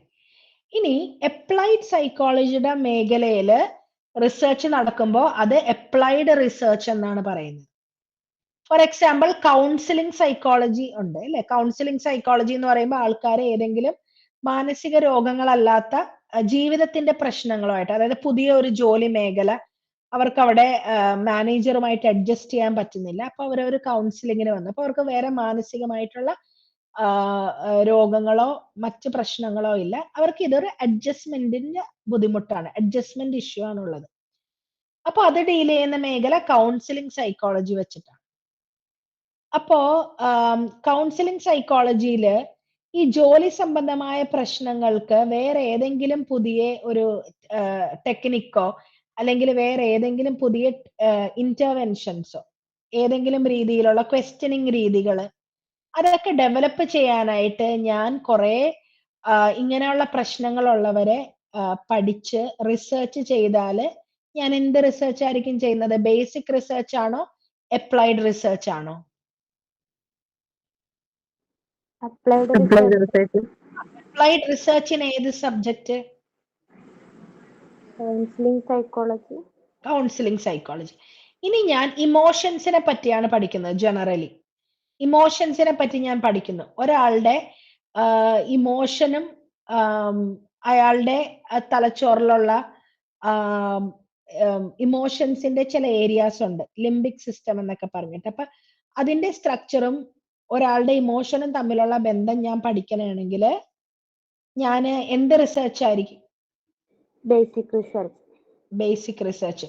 Basic research in which subject, which topic? Emotions. Okay, അപ്പൊ മനസ്സിലായല്ലോ. ഇനി സ്പോർട്സ് സൈക്കോളജിയിൽ പഠിക്കുന്നത് സൈക്കോളജിക്കൽ ആയിട്ടുള്ള ഫാക്ടേഴ്സ്, മാനസികമായിട്ടുള്ള ചില ഫാക്ടേഴ്സ്. മാനസികമായിട്ടുള്ള ഫാക്ടേഴ്സ് എന്ന് പറയുമ്പോൾ അത് മാനസികമായിട്ടുള്ള ഫാക്ടേഴ്സ് എങ്ങനെയാണ് ഒരാളുടെ സ്പോർട്സിലെ അത്ലറ്റിക് പെർഫോമൻസിനെ ബാധിക്കുന്നത്, അതാണ് സ്പോർട്സ് സൈക്കോളജി. ഇപ്പൊ ഇതില് മാനസികമായിട്ടുള്ള ഫാക്ടേഴ്സ് എന്ന് ഞാൻ പറഞ്ഞു. അത് എന്തൊക്കെയായിരിക്കും നിങ്ങളെ സംബന്ധിച്ച് ഒരു ഉദാഹരണം പറയാൻ നിങ്ങൾക്ക് പറ്റുമെങ്കിൽ എന്തായിരിക്കും ഒരു എക്സാമ്പിള്? എന്തൊക്കെയാണ് സൈക്കോളജിക്കൽ ഫാക്ടേഴ്സ്? ഇപ്പൊ ബയോളജിക്കൽ ഫാക്ടർ ഞാൻ പറഞ്ഞു അല്ലെ, നമ്മുടെ ശരീരത്തെ ഹോർമോൺസിന്റെ ഏറ്റക്കുറച്ചിലുകള് അല്ലെങ്കിൽ പാരമ്പര്യമായിട്ടുള്ള ഘടകങ്ങള്, അതൊക്കെ ബയോളജിക്കൽ. സോഷ്യൽ എന്ന് പറയുമ്പോൾ നമ്മുടെ കൂട്ടുകാരുടെ ഇൻഫ്ലുവൻസ്, കൂടെ ജോലി ചെയ്യുന്ന ആൾക്കാരുടെ ഇൻഫ്ലുവൻസ്, അങ്ങനെയുള്ള കാര്യങ്ങൾ. ഇനി സൈക്കോളജിക്കൽ ഫാക്ടേഴ്സ് എന്ന് പറയുമ്പോൾ എക്സാമ്പിൾ എന്തായിരിക്കും? പെട്ടെന്ന് ദേഷ്യം വരിക, അങ്ങനെ. വെരി ഗുഡ് അല്ലെ, നമ്മുടെ മൂഡ് മാറുന്ന അവസ്ഥ അല്ലെ, നമ്മുടെ സെൽഫ് കൺട്രോളിന്റെ പ്രശ്നങ്ങള് അല്ലെ, സെൽഫ് കൺട്രോളിന്റെ പ്രശ്നങ്ങള്, കോൺഫിഡൻസ് ഇല്ലായ്മ അല്ലെ, പെട്ടെന്ന് നെർവസ് ആവുക, അല്ലെങ്കിൽ സ്വയം മതിപ്പില്ലാത്ത അവസ്ഥ, സെൽഫ് കോൺസെപ്റ്റ് കുറവാകുന്ന അവസ്ഥ, സെൽഫ് എസ്റ്റീം ലോ ആകുന്ന അവസ്ഥ. പോസിറ്റീവ് ആയിട്ടുള്ള സൈക്കോളജിക്കൽ ഫാക്ടേഴ്സ് എന്തൊക്കെയാണ്? Confidence, high self esteem. മനസ്സിലായോ? പിന്നെ അവനവനിൽ തന്നെ വിശ്വാസം അല്ലെ, അതായത് belief in our own self. Resilience എന്താണെന്ന് അറിയാമോ? റെസിലിയൻസ് എന്ന് പറഞ്ഞാൽ അറിയാമോ ഷഹാനക്ക്? ഇല്ല. ഓക്കെ. അപ്പൊ റെസിലിയൻസ് എന്ന് പറഞ്ഞാൽ എത്ര തോൽവി നേരിട്ടാലും പിന്നെയും പരിശ്രമിച്ച് അതിൽ നിന്ന് കയറി വരാനായിട്ടുള്ള ഒരു അതിജീവിക്കാനുള്ള ഒരു ശക്തിയെയാണ് റെസിലിയൻസ് എന്ന് പറയുന്നത്. അതായത് എത്ര പ്രാവശ്യം നമുക്കറിയാം ബൗൺസിങ് ബോൾ അല്ലെ, ആ ചെറിയ ബോള് എത്ര പ്രാവശ്യം മതിലേല് നമ്മൾ എറിഞ്ഞാലും തിരിച്ചു വരും അല്ലെ. അപ്പൊ എത്ര ബുദ്ധിമുട്ടുകൾ, എത്ര ചാലഞ്ചിലൂടെ കടന്നു പോയാലും അതിൽ നിന്നൊക്കെ ഉയർത്തെഴുന്നേറ്റ് വീണ്ടും സക്സീഡ് ചെയ്യാനായിട്ടുള്ള ഒരു അതിജീവനത്തിന്റെ ആ ഒരു പ്രത്യേക കഴിവ്, അതിനെയാണ് എന്തെന്ന് പറയുന്നത്? റെസിലിയൻസ് എന്ന് പറയുന്നത്. ഓക്കെ, അപ്പൊ അതൊക്കെ എന്തായിരിക്കും? അതൊക്കെ സൈക്കോളജിക്കൽ ആയിട്ടുള്ള ഫാക്ടേഴ്സ് ആണ്, പോസിറ്റീവ് ആയിട്ടുള്ള സൈക്കോളജിക്കൽ ഫാക്ടേഴ്സ് ആണ്. അപ്പൊ സൈക്കോളജിക്കൽ ഫാക്ടേഴ്സ് എന്ന് പറയുമ്പോൾ നമ്മുടെ സെൽഫിലുള്ള കുറെ ഫാക്ടേഴ്സ്, കോൺഫിഡൻസ് കൂടുതലുണ്ടെങ്കിൽ അതൊരു പോസിറ്റീവ് ആയിട്ടുള്ള psychological factor. Self esteem, self belief അല്ലെങ്കിൽ സെൽഫ് ഡൗട്ട്, അതൊക്കെ എന്താണ്, അത് നെഗറ്റീവ് ആയിട്ടുള്ള സൈക്കോളജിക്കൽ ഫാക്ടേഴ്സ്. അപ്പൊ സൈക്കോളജിക്കൽ ഫാക്ടേഴ്സ് എങ്ങനെയാണ് നമ്മുടെ ഓരോ മേഖലയിലും ബാധിക്കുന്നത്? സ്പോർട്സിൽ തന്നെ സൈക്കോളജിക്കൽ ഫാക്ടേഴ്സ് എങ്ങനെയാണ് നമ്മൾ ഒരു അത്ലറ്റിക് പെർഫോമൻസിലായിരിക്കുമ്പോൾ അല്ലെങ്കിൽ നമ്മൾ ഏതെങ്കിലും സ്പോർട്സിൽ കോമ്പറ്റീഷനിൽ പങ്കെടുക്കുമ്പോൾ നമ്മളുടെ മാനസികമായിട്ട് ഉള്ള ഫാക്ടേഴ്സ് എങ്ങനെയാണ് നമ്മുടെ പെർഫോമൻസിനെ ബാധിക്കുന്നത്? ഓക്കെ, ഇപ്പൊ ഞാന് ഒരു കുട്ടിയുടെ ഒരു എക്സാമ്പിൾ പറഞ്ഞു കേട്ടതാണ്. ആ കുട്ടി നന്നായിട്ട് ബാഡ്മിന്റൺ കളിക്കും. അപ്പൊ ആ കുട്ടി സെലക്ഷനില്, സ്കൂളില് സെലക്ഷനില് 2 റൗണ്ട് വരെ സെലക്റ്റഡ് ആയി. 3ാമത്തെ റൗണ്ട് കളിക്കുന്നതിന് മുൻപ് അവരുടെ ടീമിലെ സെലക്ഷൻ കമ്മിറ്റിയിലെ ഒരാൾ പറഞ്ഞു, നമുക്ക് എടുക്കണ്ട, പിന്നെ നോക്കാം, ഹൈറ്റ് കുറവാണെന്ന് പറഞ്ഞു. അപ്പൊ ഹൈറ്റ് കുറവാണെന്ന് പറഞ്ഞപ്പോ തന്നെ ഈ ഒരു കുട്ടിയുടെ സൈക്കോളജിക്കൽ ഫാക്ടർ എന്തായിട്ടുണ്ടാവും? സ്ട്രോങ് ആയിട്ടുള്ള ഒരു കുറഞ്ഞിട്ടുണ്ടാവും അല്ലെ? പക്ഷെ സ്ട്രോങ് ആയിട്ടുള്ള ഒരു പേഴ്സണാലിറ്റി ആണെങ്കിൽ ചിലപ്പോൾ അതൊന്നും ബാധിക്കില്ല എന്ന് പറയാം. പക്ഷെ എങ്കിലും അപ്പൊ തന്നെ ചിലപ്പോൾ സെൽഫ് കോൺഫിഡൻസ് കുറഞ്ഞു പോവാം. അപ്പൊ അത്രയും ഫസ്റ്റ് 2 റൗണ്ട്സിൽ ഭയങ്കരമായിട്ട് സൂപ്പർ ആയിട്ട് കളിച്ചിരുന്ന കുട്ടി 3ാമത്തെ റൗണ്ടില് നേരത്തെ 2 റൗണ്ടിന്റെ അത്രയും പെർഫോമൻസ് കാഴ്ചവെക്കാനായിട്ട് പറ്റിയില്ല. അപ്പൊ ഇത്തരം കാര്യങ്ങളാണ് സ്പോർട്സ് സൈക്കോളജിയിൽ വരുന്നത്. സൈക്കോളജിക്കൽ ആയിട്ടുള്ള ഫാക്ടേഴ്സ് എങ്ങനെയാണ് പെർഫോമൻസ് കുറക്കുന്നത്, അല്ലെങ്കിൽ ഓഡിയൻസിൽ നിന്ന് വരുന്ന ചില കാര്യങ്ങൾ എങ്ങനെയാണ് അവരുടെ ആ ഒരു പെർഫോമൻസിനെ ഇൻക്രീസ് ചെയ്യുന്നത്, പെർഫോമൻസിനെ എങ്ങനെയാണ് ഡിക്രീസ് ചെയ്യുന്നത്. അപ്പൊ മാനസികമായിട്ടുള്ള ഫാക്ടേഴ്സ് അവരുടെ പെർഫോമൻസിനെ ബാധിക്കുന്നത് അത് എങ്ങനെയാണെന്നുള്ള ഒരു പഠനമാണ് എന്ത്? Sports psychology. ഓക്കെ, അപ്പൊ ഇതൊക്കെ ഏത് മേഖലയാണ്? അപ്ലൈഡ് ആയിട്ടുള്ള മേഖലയാണ്. അപ്പൊ ബേസിക് റിസർച്ചും അപ്ലൈഡ് റിസർച്ചും എന്താണെന്ന് നിങ്ങൾക്ക് മനസ്സിലായെന്ന് വിചാരിക്കുന്നു. ബേസിക് റിസർച്ച് എന്ന് പറയുമ്പോൾ study of behaviour and mental process, perception, memory, language, cognition, അങ്ങനെയുള്ള കാര്യങ്ങളൊക്കെ. അപ്ലൈഡ് റിസർച്ചിലേക്ക് വരുമ്പോൾ അതിന്റെ സബ് ഫീൽഡുകളിലേക്ക് പോവും. അത് കൂടുതലായിട്ടും ഓരോ പ്രോബ്ലംസിനും അല്ലെങ്കിൽ ഏതെങ്കിലും ഒരു ഇന്റർവെൻഷൻസ് മെച്ചപ്പെടുത്താനോ അല്ലെങ്കിൽ പ്രോബ്ലംസിന് സൊല്യൂഷൻ കാണാനോ ഉള്ള ട്രീറ്റ്മെന്റ് ഒന്നും കൂടി അഡ്വാൻസ് ചെയ്യാനോ പുതിയ ട്രീറ്റ്മെന്റ് മെത്തഡോളജീസ് കൊണ്ടുവരാനോ ആയിരിക്കും അപ്ലൈഡ് റിസർച്ച് നടത്തുക. ഇപ്പൊ ഫോർ എക്സാമ്പിൾ വേറൊരു കാര്യം ഞാൻ ചോദിക്കട്ടെ. ഇപ്പൊ ഞാൻ കുട്ടികളുടെ ഇമോഷൻസ് ആൻഡ് ബിഹേവിയർ പഠിക്കുന്നു. എങ്ങനെയുള്ള കുട്ടികള്? പാരന്റ്സ് ഒന്നെങ്കിൽ ഫാദർ അല്ലെങ്കിൽ മദർ വിദേശത്തേക്ക് പോയ കുട്ടികള്, അതായത് ലെഫ്റ്റ് ബിഹൈൻഡ് ചിൽഡ്രൻ. അവർ വിദേശത്തേക്ക് പോയി, ഇവര് ഗ്രാൻഡ് പാരന്റ്സിന്റെ കൂടെയോ അല്ലെങ്കിൽ ഏതെങ്കിലും റിലേറ്റീവ്സിന്റെ കൂടെയോ അല്ലെങ്കിൽ ഏതെങ്കിലും ബോർഡിങ്ങിലോ ആക്കപ്പെട്ട ലെഫ്റ്റ് ബിഹൈൻഡ് ആയിട്ടുള്ള കുട്ടികളുടെ ഇമോഷൻസും ബിഹേവിയറും ഞാൻ പഠിക്കുമ്പോ അത് ബേസിക് റിസർച്ച് ആണോ അപ്ലൈഡ് റിസർച്ച് ആണോ? Applied research. Applied research. സഫ്നക്ക് എന്തെങ്കിലും വേറെ അഭിപ്രായം ഉണ്ടോ? ഇമോഷനൊക്കെ കുറിച്ച് പഠിക്കുമ്പോ അപ്പൊ ഒരു ഡൗട്ട് വന്ന് പക്ഷെ ഇമോഷൻ എന്ന് പറഞ്ഞ ഇത് മാത്രമല്ല ഞാൻ പഠിക്കുന്നത്. ഇമോഷൻ എന്ന് പറഞ്ഞ ടോപ്പിക് അല്ല ഞാൻ പഠിക്കുന്നത്. എന്താണ് ഇമോഷൻ എന്ന് പറഞ്ഞ ടോപ്പിക്കാണ്. പക്ഷെ ഇമോഷന്റെ ബേസിക് ആയിട്ടുള്ളത് മാത്രമല്ല ഞാൻ പറയുന്നത്. എന്താണ് കുട്ടികളില്, അതായത് ലെഫ്റ്റ് ബിഹൈൻഡ് ആയിട്ട് പാരന്റ്സ് ഇവിടെ നിർത്തിയിട്ട് വിദേശത്തേക്ക് പോയ കുട്ടികൾ, ആ കുട്ടികളുടെ ആ ഒരു ഡെവലപ്മെന്റിനെയാണ് ഞാൻ പഠിക്കുന്നത് അല്ലെ? അല്ലെങ്കിൽ ആ കുട്ടികളിൽ വരുന്ന ബിഹേവിയറൽ ആൻഡ് ഇമോഷണൽ ചേഞ്ചസ്. അപ്പൊ അതെന്ത് വരും? എന്തായിട്ട് വരും? അത് ചൈൽഡ് സൈക്കോളജിയുടെ ഭാഗമായിട്ട് വരും അല്ലെ? കാരണം പാരന്റിങ് അങ്ങനെയുള്ള കാര്യങ്ങളൊക്കെ അവിടെ വരും. അവരുടെ ഇമോഷൻസ് ആൻഡ് ബിഹേവിയർ ആണ് ഞാൻ പഠിക്കുന്നത്. അപ്പൊ എന്താണ്? Child psychology. മറ്റ് ബേസിക് റിസർച്ചില് ഇമോഷൻസ് ഇൻ ജനറൽ ആയിരിക്കും ഞാൻ പഠിക്കുന്നത്. അതായത് ഇമോഷൻസ് ഇന്ന കാര്യം കൊണ്ട് ഇമോഷൻസ് എങ്ങനെയാണ് ബാധിക്കപ്പെടുന്നത്. അപ്പൊ ഞാൻ ചിലപ്പോൾ കുട്ടികളെ തന്നെ എടുക്കണമെന്നില്ല. ഇത് ഞാൻ സ്പെഷ്യൽ ആയിട്ട് ഒരു കണ്ടീഷനെയാണ് അവിടെ ടാർഗറ്റ് ചെയ്യുന്നത്. എന്താണ്? ഒരു പ്രത്യേക കണ്ടീഷൻ. എല്ലാ കുട്ടികളെയും അല്ല. അപ്പൊ ഇൻ ജനറൽ ആയിട്ടല്ല ഞാൻ കുട്ടികളിൽ ഇമോഷൻ പഠിക്കുന്നത്. പകരം ഞാൻ പഠിക്കുന്നത് ഇമോഷൻ എന്ന് പറഞ്ഞ ബേസിക് കാര്യമല്ല, അവരുടെ ഇമോഷണൽ ആയിട്ടുള്ള പ്രോബ്ലംസ്. മനസ്സിലായോ? ഇമോഷൻ എക്സാമ്പിൾ പറയാ, ബേസിക് റിസർച്ചിൽ ഇമോഷനിൽ എന്തെങ്കിലും എക്സാമ്പിൾ പറയാ.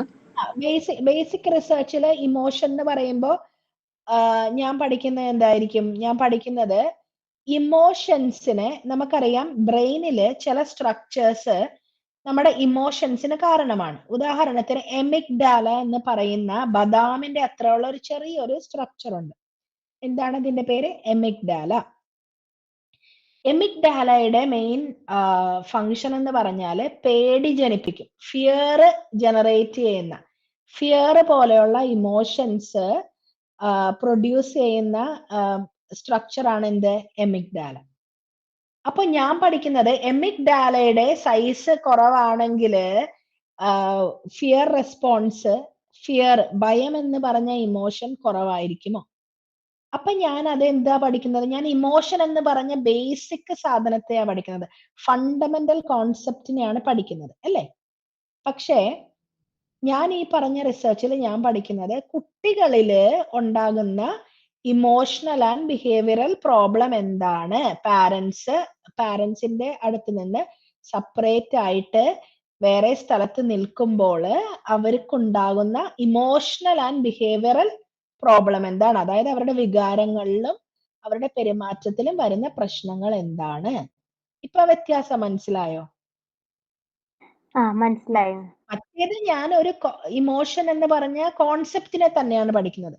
പക്ഷെ ഇവിടെ ഞാൻ പഠിക്കുന്നത് അവരുടെ ഇമോഷൻസിലും, കുട്ടികളില് അവരെ പാരന്റ്സ് ഒരു സ്ഥലത്താക്കിയിട്ട് പോകുമ്പോ, ദൂരേക്ക് പോകുമ്പോ ഇവരുടെ വികാരങ്ങളിലും ഇവരുടെ പെരുമാറ്റത്തിലും വരുന്ന മാറ്റങ്ങൾ. അപ്പൊ അതെന്തില് വരും? അത് രണ്ട് മേഖലയിൽ വരും, അല്ലെ? ക്ലിനിക്കൽ സൈക്കോളജിയിലും വരും. പിന്നെ കാരണം അത് കൂടിക്കഴിഞ്ഞാൽ മാനസിക രോഗങ്ങളിലേക്ക് പോകാൻ സാധ്യതയുണ്ട്. അപ്പൊ ചൈൽഡ് സൈക്കോളജിയും ക്ലിനിക്കൽ സൈക്കോളജിയും ഉപയോഗപ്പെടുത്തുന്ന ഒരു മേഖലയായിട്ട് മാറും. അപ്പൊ പാരന്റ്സിന്റെ ഒരു ആബ്സെൻസ് പഠിക്കുമ്പോൾ അവിടെ ചൈൽഡ് സൈക്കോളജിയുടെ ഇമ്പോർട്ടൻസ് ഉണ്ട്. ഇമോഷണൽ ആൻഡ് ബിഹേവിയറൽ പ്രോബ്ലംസ് ഭയങ്കരമായിട്ട് ഇന്റൻസീവ് ആയിട്ട് പോയി കഴിഞ്ഞാൽ മെന്റൽ ഡിസോർഡേഴ്സ് ആവാനായിട്ടുള്ള സാധ്യത അവിടെ ഉള്ളത് കൊണ്ട് ക്ലിനിക്കൽ സൈക്കോളജിയുടെ ഒരു ഇന്റർസെക്ഷനും വരും. അപ്പൊ അത് അപ്ലൈഡ് റീസെർച്ച്. മനസ്സിലായല്ലോ? Okay, very good. അടുത്തത് ഏർലി ഡിവിഷൻസ് ഓഫ് സൈക്കോളജി. അപ്പൊ സൈക്കോളജി തുടങ്ങിയപ്പോ രണ്ട് ഡിവിഷൻസ് ആണ് പറഞ്ഞത്. ഒന്ന് എക്സ്പെരിമെന്റൽ, അതാണ് നമ്മുടെ വിൽഹെം വൂണ്ടൊക്കെ ഒരു ലബോറട്ടറി തുടങ്ങിയിട്ട് അവിടെ ഇൻട്രോസ്പെക്ഷനും അങ്ങനെയുള്ള കാര്യങ്ങളെ കുറിച്ച് സംസാരിച്ചു. പക്ഷെ ഇൻട്രോസ്പെക്ഷൻ ശാസ്ത്രീയമല്ലെന്ന് പറഞ്ഞല്ലേ? കാരണം എന്താണ്? അത് ആത്മപരിശോധനയാണ്. പിന്നെ എക്സ്പെരിമെന്റൽ മെത്തേഡ്സിലേക്ക് പോയി. എക്സ്പെരിമെന്റൽ മെത്തേഡ്സ് എന്ന് പറയുമ്പോൾ എന്താണ്? ലബോറട്ടറിയിൽ എക്സ്പെരിമെന്റ് നടത്തുക, അതായത് ഒബ്സർവ് ചെയ്യുക, മെഷർ ചെയ്യുക. അപ്പൊ അങ്ങനെ എക്സ്പെരിമെന്റൽ സൈക്കോളജിയിൽ ബേസിക് ആയിട്ടുള്ള മെന്റൽ പ്രോസസ്സുകൾ എക്സ്പെരിമെന്റൽ മെത്തേഡ്സിലൂടെ പഠിക്കാൻ തുടങ്ങി. എന്തൊക്കെയാണ്? Memory, thinking, sensation, perception, motivation, emotion, അങ്ങനെയുള്ള ബേസിക് ആയിട്ടുള്ള ഫണ്ടമെന്റൽ ആയിട്ടുള്ള എല്ലാ മെന്റൽ പ്രോസസ്സുകളും എക്സ്പെരിമെന്റൽ മെത്തേഡ്സ് ഉപയോഗിച്ച് പഠിക്കാൻ തുടങ്ങി. അപ്പോൾ എക്സ്പെരിമെന്റൽ സൈക്കോളജിസ്റ്റ് എക്സ്പെരിമെന്റിലൂടെ, ഒബ്സർവേഷനിലൂടെ ആയിരുന്നു ഇത്തരം കാര്യങ്ങളൊക്കെ പഠിച്ചുകൊണ്ടിരുന്നത്. അവരുടെ ഫോക്കസ് കൂടുതൽ ഔട്ട്വേർഡ് ആയിട്ടുള്ള ബിഹേവിയർ എന്നതിനേക്കാൾ കൂടുതൽ ഇൻവേർഡ് ആയിട്ടുള്ള, ഇൻസൈഡ് ഉള്ള, അതായത് കോവേർട്ട് ആയിട്ടുള്ള കാര്യങ്ങളെ കുറിച്ചായിരുന്നു. അതായത് mental process, perception, memory, language, attention, ഇങ്ങനെയുള്ള കാര്യങ്ങളാണ് അവര് എക്സ്പെരിമെന്റേഷനിലൂടെ ചെയ്തുകൊണ്ടിരുന്നത്. അപ്പൊ ആദ്യത്തെ ഒരു ഡിവിഷൻ എന്ന് പറഞ്ഞാല് എക്സ്പെരിമെന്റൽ സൈക്കോളജിയാണ്. രണ്ടാമത്തെ മേഖല എന്ന് പറഞ്ഞാല് നോൺ എക്സ്പെരിമെന്റൽ സൈക്കോളജി, അതായത് ലാബിലുള്ള പഠനങ്ങളൊന്നുമില്ല. പകരം ഇൻട്രോസ്പെക്ഷൻ. നമുക്കറിയാം ഇൻട്രോസ്പെക്ഷൻ എന്താണ്? ആത്മപരിശോധന ഒരു ലാബിൽ കൊണ്ടുപോയി നമ്മുടെ മനസ്സ് കൊണ്ടുപോയി വെച്ചിട്ട് ചെയ്യാനായിട്ട് പറ്റില്ലല്ലോ, അല്ലേ?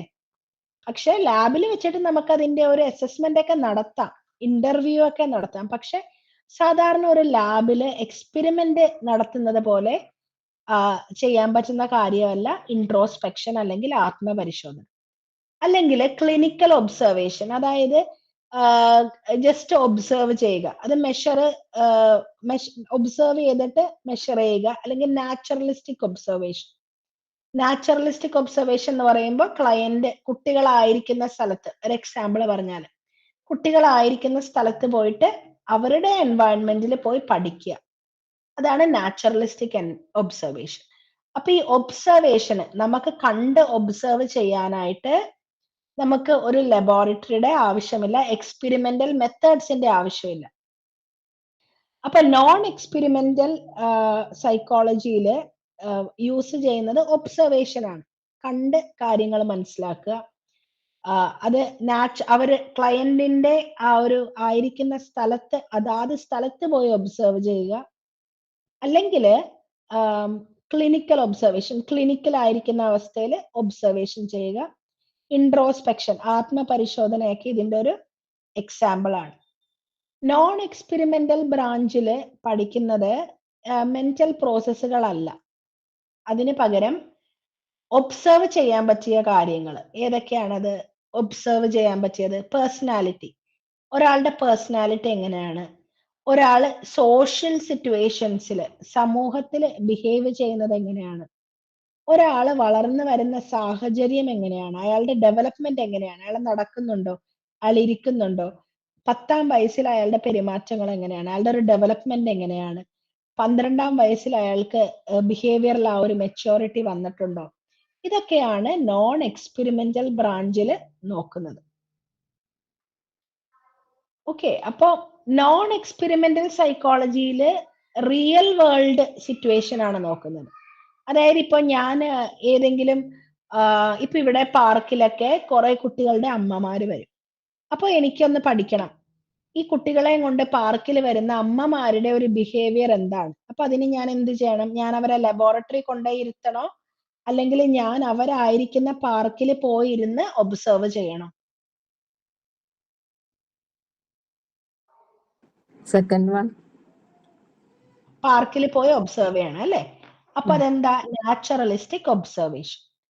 അപ്പൊ അവരായിരിക്കുന്ന മേഖലയിൽ, അതാണ് പറയുന്നത് study behaviour in naturalistic settings. അപ്പൊ ക്ലിനിക്കൽ എൻവയൺമെന്റില്, സ്കൂൾസില്, വർക്ക് പ്ലേസില് ഒക്കെ പോയി നമ്മൾ ഒബ്സർവ് ചെയ്യണം. അപ്പൊ നോൺ എക്സ്പെരിമെന്റൽ റിസർച്ചില് നോൺ എക്സ്പെരിമെന്റൽ സൈക്കോളജിയിൽ പറയുന്നത് റിയൽ വേൾഡിലാണ്. അതായത് ഒരു സയന്റിസ്റ്റ് കെട്ടിപ്പടുക്കിയ ആ ഒരു ക്ലിനിക്കൽ സെറ്റിങ്ങിന്റെ ഉള്ളിലല്ല, ലബോറട്ടറിയുടെ ഉള്ളിലല്ല, പകരം ക്ലയന്റ് അല്ലെങ്കിൽ മനുഷ്യര് ആരെയാണോ നമ്മൾ പഠിക്കുന്നത് അവരെവിടെയായിരിക്കുന്നുവോ അവിടെ ചെന്ന് പഠിക്കുക. അപ്പൊ ചില സമയത്ത് നമ്മൾ മനുഷ്യരുടെ ബിഹേവിയർ പഠിക്കാൻ ആനിമൽ ബിഹേവിയറും കൂടി കമ്പയർ ചെയ്യും. അപ്പൊ എനിക്കൊരു ചിമ്പാൻസിയുടെ ബിഹേവിയർ പഠിക്കണമെങ്കിൽ ഞാൻ എന്ത് ചെയ്യണം? ചിമ്പാൻസിനെ കൊണ്ടുവന്ന് ഇവിടെ ഇരുത്തി വേണമെങ്കിൽ ചെയ്യാം, അത് ക്ലിനിക്കൽ ഒബ്സർവേഷൻ. അല്ലെങ്കിൽ ചിമ്പാൻസി ആയിരിക്കുന്ന സൂവിൽ പോയിട്ട് എനിക്ക് അവിടെ ഇരുന്ന് ഒബ്സർവ് ചെയ്യാം. അപ്പൊ നാച്ചുറലിസ്റ്റിക് ഒബ്സർവേഷൻ. ഇതിനൊന്നും എക്സ്പെരിമെന്റൽ മെത്തേഡ്സ് ഇല്ല. നമ്മൾ പ്യുവർലി റിയൽ ലൈഫ് സെനാരിയോയില് ഒബ്സർവേഷൻ ചെയ്യുകയാണ് നോൺ എക്സ്പെരിമെന്റൽ മെത്തേഡിൽ. അപ്പൊ അതിന് നമുക്ക് എന്തൊക്കെ യൂസ് ചെയ്യാം? നമുക്ക് ചില കാര്യങ്ങൾ, ചിലപ്പോ എനിക്ക് ആ പാർക്കിൽ ഇരിക്കുന്ന അമ്മമാരുടെ ബിഹേവിയർ ഒബ്സർവ് ചെയ്ത് കഴിയുമ്പോൾ എനിക്ക് ചില കാര്യങ്ങൾ കൺഫേം ചെയ്യാനായിട്ട് അവരോട് ചോദിക്കേണ്ടി വരും. അപ്പൊ അതിനെന്ത് ചെയ്യണം? ഞാൻ ഇന്റർവ്യൂ നടത്തണം. അതായത് നിങ്ങൾക്ക് രാത്രിത്തെ വീട്ടിലെ എല്ലാ ജോലികളും തീർന്നിട്ട് ആണോ നിങ്ങൾ റിലാക്സ് ചെയ്യാൻ വരുന്നതാണോ, അല്ലെങ്കിൽ പാർക്കിൽ കുട്ടികളെ കളിക്കാൻ കൊണ്ടുവന്നതിന് ശേഷം വീട്ടിൽ തിരിച്ചു പോയി നിങ്ങൾക്ക് ഡിന്നർ ഉണ്ടാക്കണമോ, അപ്പൊ നിങ്ങൾ എന്തെങ്കിലും സ്ട്രെസ് നിങ്ങൾ അനുഭവിക്കുന്നുണ്ടോ, കൂടുതൽ ജോലിഭാരം, റിലാക്സേഷന് പകരം കൂടുതൽ ജോലിഭാരമായിട്ടാണോ നിങ്ങൾക്ക് തോന്നുന്നത്? അപ്പൊ ഇങ്ങനെയുള്ള കാര്യങ്ങളൊക്കെ ഞാൻ ചോദിച്ച് മനസ്സിലാക്കുന്നത് എന്തിലൂടെയാണ്? അവരുമായിട്ടുള്ള ഇന്റർവ്യൂസ്. അപ്പൊ ആദ്യം ഞാൻ ഒബ്സർവ് ചെയ്യും, എന്നിട്ട് പിന്നെ എന്ത് ചെയ്യും? ഇന്റർവ്യൂസ് എടുക്കും. കേസ് സ്റ്റഡീസ് ചെയ്യാം. കേസ് സ്റ്റഡീസ് എന്ന് പറയുമ്പോൾ ചില പ്രത്യേക ആൾക്കാരെ മാത്രം എനിക്ക് പഠിക്കാം. ഇപ്പൊ ഞാൻ അവിടെ പാർക്കിൽ ചെല്ലുമ്പോൾ അവിടെ സഫ്നയുണ്ട്, ഷഹാനയുണ്ട്, വേറെ ഏതെങ്കിലും വേറെ ആരെങ്കിലും ഉണ്ടെങ്കിൽ ഞാൻ ഒന്നോ രണ്ടോ പേരെ പഠിക്കുമ്പോൾ അതെന്താണ് കേസ് സ്റ്റഡി ആയിട്ട് ഒരു പ്രത്യേക കേസ് പഠിക്കുന്നു. അതൊരു മെത്തേഡാണ്. പിന്നെ ഉള്ളൊരു അപ്രോച്ച് എത്തനോഗ്രഫിക് ഒബ്സർവേഷൻ. എത്തനോഗ്രഫിക് ഒബ്സർവേഷൻ എന്ന് പറയുമ്പോൾ ആ ഒരു ആരെയാണ് നമ്മൾ പഠിക്കുന്നത് അവരുമായിട്ട് നമ്മൾ ഇമേഴ്സ് ചെയ്ത് ഒപ്പം ഇരുന്നു കൊണ്ട് ഒബ്സർവ് ചെയ്യുക. അതായത് ദൂരെ നിന്ന് ഒബ്സർവ് ചെയ്യലല്ല, അവരുടെ കൂടെ ആയിരുന്നു കൊണ്ട് അവരെ പഠിക്കുക. ഇപ്പൊ എത്തനോഗ്രഫിക് റിസർച്ച് നടത്തുന്ന ചില റിസർച്ചേഴ്സ്, ഉദാഹരണത്തിന് അവർ ഏതെങ്കിലും ഒരു ആദിവാസി കമ്മ്യൂണിറ്റിയാണ് പഠിക്കുന്നതെങ്കിൽ, ട്രൈബൽസിനാണ് പഠിക്കുന്നതെങ്കിൽ, അവര് ആഫ്രിക്കയിലെ ഒരു ട്രൈബിനെയാണ് പഠിക്കുന്നതെങ്കിൽ അവരെന്ത് ചെയ്യും? ആ ട്രൈബ്സിന്റെ കൂടെ പോയി താമസിച്ച് അവരെ ഒബ്സർവ് ചെയ്ത് അവരോടൊപ്പം ഇന്ററാക്ട് ചെയ്ത് അവരുടെ രീതികൾ മനസ്സിലാക്കി അതിലൂടെ അവർ റിസർച്ച് ചെയ്യും. അതിനെയാണ് എന്തെന്ന് പറയുന്നത്? എത്തനോഗ്രഫിക് ഒബ്സർവേഷൻ. അതായത് ഫോർ എക്സാമ്പിൾ ഇപ്പൊ നമ്മള്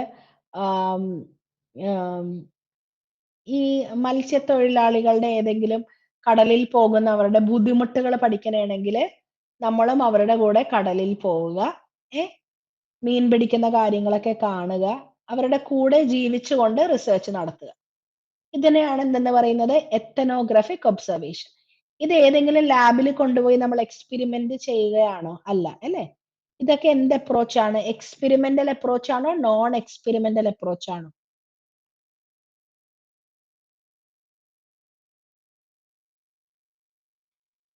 നോൺ എക്സ്പെരിമെന്റൽ. Non experiment. അപ്പൊ എന്തൊക്കെയാണ് നോൺ എക്സ്പെരിമെന്റൽ അപ്രോച്ചിൽ? Observation, interview, case study, ethnographic observation.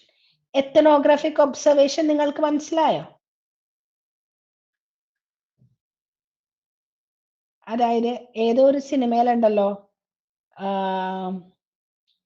ഏതോ ഒരു ഗ്രൂപ്പിനെ മനസ്സിലാക്കാനായിട്ട് അവരുടെ കൂടെ ഒരു എന്താ പറയാ, കളവ് ചെയ്യുന്ന ഒരാളായിട്ട് കൂടെ കൂടും. എന്നിട്ട് അവരുടെ ഒപ്പം അവർ ചെയ്യുന്ന എല്ലാ ആക്ടിവിറ്റീസിലും ഇൻവോൾവ് ആവും. അപ്പോൾ അവരുടെ കൂടെ ജീവിച്ച് പഠിച്ച് കാര്യങ്ങൾ അവതരിപ്പിക്കുക, റിസർച്ച് ചെയ്യുക. അതാണ് എത്തനോഗ്രഫിക് ഒബ്സർവേഷൻ. ഇതൊക്കെ നോൺ എക്സ്പെരിമെന്റൽ മെത്തേഡ്സ് ആണ്. ഇനി നോൺ എക്സ്പെരിമെന്റൽ മെത്തേഡിൽ വരുന്ന ഒരു കാര്യം എന്താണ്? Individual differences. എല്ലാവരെയും കൂട്ടത്തോടെ പഠിക്കാതെ ഓരോരുത്തരെയുമാണ് പഠിക്കുന്നത്.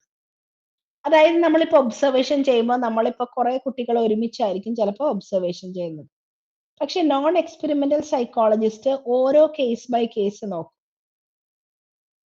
അതായത് അല്ലെങ്കിൽ ഒരു പ്രത്യേക ആൾക്കാർ, അല്ലെങ്കിൽ ഒരു 5 മുതൽ 8 വയസ്സ് വരെ പ്രായത്തിലുള്ള കുട്ടികൾ, ഇന്ന ഏരിയയിലുള്ള കുട്ടികൾ, അപ്പൊ അവരെ മാത്രം പഠിക്കും.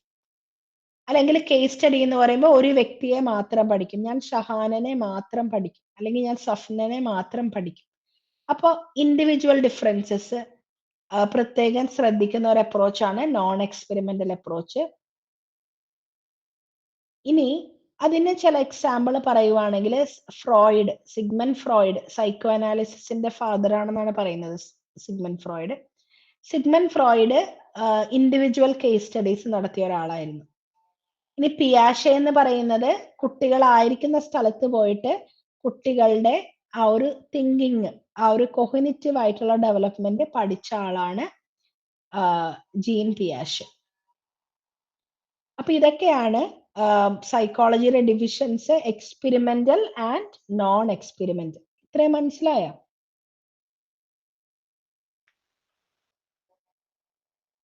ഓക്കെ.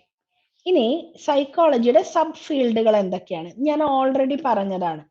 ഈ സൈക്കോളജിയുടെ സബ് ഫീൽഡ്സ് അപ്ലൈഡ് സൈക്കോളജി എന്നാണ് നമ്മൾ പറയുന്നത്. ഇത് എന്തിനു വേണ്ടിയാണ്? ഇത് എന്തെങ്കിലും പ്രോബ്ലംസ് സോൾവ് ചെയ്യാനായിട്ട് നമ്മുടെ ആ ഒരു സൈക്കോളജിയുടെ ഫീൽഡ് അഡ്വാൻസ് ചെയ്യേണ്ട ആവശ്യമുണ്ട്. അപ്പൊ അതിനു വേണ്ടിയുള്ള ഒരു എക്സ്പെർട്ടീസ് ആയിട്ടുള്ള ഒരു മേഖല, അല്ലെങ്കിൽ സ്പെഷ്യലൈസ്ഡ് ആയിട്ടുള്ള ഒരു മേഖലയാണ് എന്ത്? Sub fields.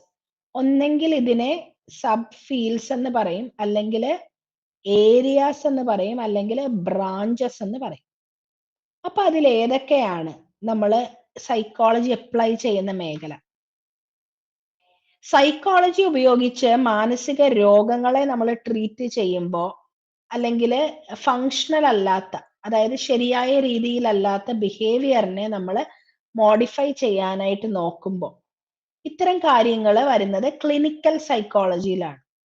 അപ്പൊ ക്ലിനിക്കൽ സൈക്കോളജിസ്റ്റിന്റെ ഒരു ജോലി എന്താണെന്ന് പറഞ്ഞാല് മെന്റൽ ഇൽനെസ് ഡയഗ്നോസ് ചെയ്യുക, ഉണ്ടെങ്കിൽ അതിനുള്ള ട്രീറ്റ്മെന്റ് ചെയ്യുക. ഇതൊക്കെയാണ് ക്ലിനിക്കൽ സൈക്കോളജിസ്റ്റിന്റെ മെയിൻ ഫങ്ഷൻസ്. അപ്പോ ക്ലിനിക്കൽ സൈക്കോളജിസ്റ്റ് വർക്ക് ചെയ്യുന്നത് എവിടെയൊക്കെയാണ്? പ്രൈവറ്റ് പ്രാക്ടീസ് ചെയ്യും, ഹോസ്പിറ്റൽസ്, ക്ലിനിക്സ്, മെന്റൽ ഹെൽത്ത് സെറ്റിംഗ്സിലൊക്കെ ക്ലിനിക്കൽ സൈക്കോളജിസ്റ്റ് വർക്ക് ചെയ്യും. ബയോളജിക്കൽ സൈക്കോളജി ഞാൻ ഓൾറെഡി പറഞ്ഞതാണ്. നമ്മുടെ ബിഹേവിയറിനെ, നമ്മുടെ പെരുമാറ്റത്തെ എങ്ങനെയാണ് നമ്മുടെ ശരീരത്തിലുള്ള അവസ്ഥകൾ ബാധിക്കുന്നത്. അതായത് നമ്മുടെ ഹോർമോൺ ലെവൽസ്, നമ്മുടെ പാരമ്പര്യ ഘടകം, ബ്രെയിനിലുള്ള നമ്മുടെ ന്യൂറോ ട്രാൻസ്മിറ്റേഴ്സിന്റെ ബാലൻസ്, അല്ലെങ്കിൽ ചില സ്ട്രക്ചേഴ്സിലുള്ള വ്യതിയാനങ്ങൾ, ഇതൊക്കെ എങ്ങനെയാണ് നമ്മുടെ ബിഹേവിയറിനെ ബാധിക്കുന്നത്. ഈ ഒരു മേഖല ബയോളജിക്കൽ സൈക്കോളജി. ഹെൽത്ത് സൈക്കോളജി എന്ന് പറയുമ്പോൾ നമ്മുടെ സൈക്കോളജിക്കൽ ആയിട്ടുള്ള ഫാക്ടേഴ്സ് എങ്ങനെയാണ് നമ്മുടെ ശരീരത്തിനെ ബാധിക്കുന്നത്. ഉദാഹരണത്തിന് ഭയങ്കരമായിട്ട് സ്ട്രെസ് വരുന്നുണ്ടോ, ഭയങ്കരമായിട്ട് ഉള്ള സ്ട്രെസ് കൊണ്ട് അത് ഹാർട്ട് പ്രോബ്ലംസിലേക്ക്, കാർഡിയാക് പ്രോബ്ലംസിലേക്ക് പോകുന്നുണ്ടോ.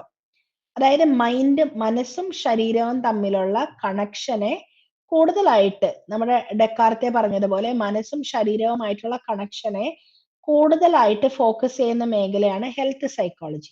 അപ്പൊ നമ്മുടെ മാനസികമായിട്ടുള്ള ഫാക്ടേഴ്സ് എങ്ങനെയാണ് നമ്മുടെ ശാരീരിക ആരോഗ്യത്തെ ബാധിക്കുന്നത്, ഇതാണ് ഹെൽത്ത് സൈക്കോളജിയിൽ പഠിക്കുന്നത്. ഇൻഡസ്ട്രിയൽ ഓർ ഓർഗനൈസേഷണൽ സൈക്കോളജിയിൽ പഠിക്കുന്നത് സൈക്കോളജിക്കൽ ആയിട്ടുള്ള പ്രിൻസിപ്പൽസ് ഉപയോഗിച്ച് നമ്മുടെ വർക്ക് പ്ലേസിൽ എങ്ങനെയൊക്കെ നമുക്ക് ഇൻഫ്ലുവൻസ് ചെയ്യാം. അതായത് ഒരു ആളെ കൂടുതൽ നന്നായിട്ട് ജോലി ചെയ്യിക്കാനുള്ള അല്ലെങ്കിൽ മോട്ടിവേഷൻ കൊടുക്കാനുള്ള സൈക്കോളജിക്കൽ ആയിട്ടുള്ള പ്രിൻസിപ്പൽസ് എന്തൊക്കെയാണ്, ഒരു എംപ്ലോയിനെ ഏതൊക്കെ രീതിയിൽ നമ്മൾ റിവാർഡ് ചെയ്താലാണ് അവർക്ക് നല്ല പെർഫോമൻസ് കാഴ്ചവെക്കാൻ പറ്റുക, അല്ലെങ്കിൽ എങ്ങനെയാണ് നമുക്ക് വേഗം പ്രൊമോഷൻസ് കിട്ടാനായിട്ടുള്ള സൈക്കോളജിക്കൽ ആയിട്ടുള്ള കാര്യങ്ങൾ എന്തൊക്കെ ചെയ്യാം. ഇതൊക്കെയാണ് വർക്ക് പ്ലേസ് സൈക്കോളജിയിൽ മെയിൻ ആയിട്ട് നോക്കുന്നത്. അത് വരുന്നത് ഇൻഡസ്ട്രിയൽ ഓർ ഓർഗനൈസേഷണൽ സൈക്കോളജിയിലാണ്. അടുത്തത് ഫോറൻസിക് സൈക്കോളജി. ഫോറൻസിക് എന്ന് പറയുമ്പോൾ ലീഗലി ബന്ധമുള്ള കാര്യങ്ങളിലേക്ക് പോകുമ്പോൾ, അതായത് സൈക്കോളജിക്കൽ ആയിട്ടുള്ള കാര്യങ്ങള് ലീഗൽ ആയിട്ടുള്ള ഇഷ്യൂസിലേക്ക് നമ്മൾ അപ്ലൈ ചെയ്യുമ്പോൾ, ഇപ്പൊ ചില സമയത്ത് നമുക്കറിയാം കൊലപാതകം പോലുള്ള കാര്യങ്ങള്, അതില് എന്താ നമ്മളെ ഐ വിറ്റ്നസ് അല്ലെ, നമ്മളുടെ ചില സമയത്ത് ഐ വിറ്റ്നസ് നമ്മൾ സാക്ഷി പറയാനായിട്ടൊക്കെ പോകും അല്ലെ. അപ്പൊ ആ സമയത്ത് മെമ്മറി ഒക്കെ ടെസ്റ്റ് ചെയ്യും. അപ്പോ ചില സമയത്ത് ചില വ്യക്തികളിൽ മെമ്മറി ഗ്യാപ്പ് വരും. ചില കാര്യങ്ങളുടെ ഇടയിൽ കാര്യങ്ങൾ മുഴുവനായിട്ട് മറക്കാതെ ഇടക്ക് സംഭവിക്കുന്ന ചില കാര്യങ്ങൾ മറന്നു പോകും. അപ്പൊ അങ്ങനെ മറന്നു പോകുമ്പോ മനുഷ്യരിൽ വരുന്ന ഒരു പ്രശ്നമാണ്, നമ്മളെ പോലും അറിയാതെ ആ മെമ്മറിയുടെ ഗ്യാപ്പ് നമ്മൾ ഫില്ല് ചെയ്യാനായിട്ട് നോക്കും. അത് കോൺഫാബുലേഷൻ എന്നാണ് പറയുന്നത്. അപ്പൊ അങ്ങനെയുള്ള സമയത്ത് ഒരു ഫോറൻസിക് ആയിട്ടുള്ള ഒരു ഇവാലുവേഷൻ വേണം. അതായത് മെമ്മറി കറക്റ്റ് ആയിട്ട് ടെസ്റ്റ് ചെയ്യാനായിട്ട്, അല്ലെങ്കിൽ ഏതെങ്കിലും ഒരു ഫാമിലി കൗൺസിലിങ്ങിന്റെ ഒരു ഇഷ്യൂ വരുമ്പോൾ, അവിടെ ഗാർഹിക പീഡനം പോലെയുള്ള കാര്യങ്ങളൊക്കെ വരുമ്പോൾ ഫോറൻസിക് ആയിട്ടുള്ള പരിശോധന വേണം. അതായത് പറയുന്നത് ശരിയോ തെറ്റോ എന്നുള്ള ഇവാലുവേഷൻ വേണം. അപ്പൊ അങ്ങനെയുള്ള കാര്യങ്ങൾ ഡീൽ ചെയ്യുന്നതാണ് ഫോറൻസിക് സൈക്കോളജി.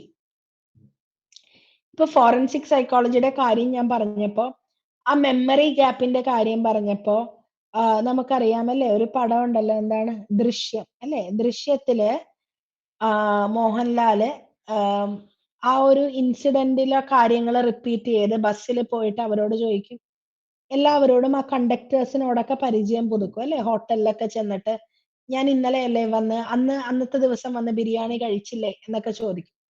അപ്പൊ പിന്നീട് അവരെ സാക്ഷി വിളിച്ച് ചോദിക്കുമ്പോൾ അവർക്ക് വ്യക്തമായിട്ട് ഓർമ്മയില്ലെങ്കിലും അവരെന്താണ് ചെയ്യുന്നത്, അവർ ആ മെമ്മറി ഗ്യാപ്പ് ഫില്ല് ചെയ്യും.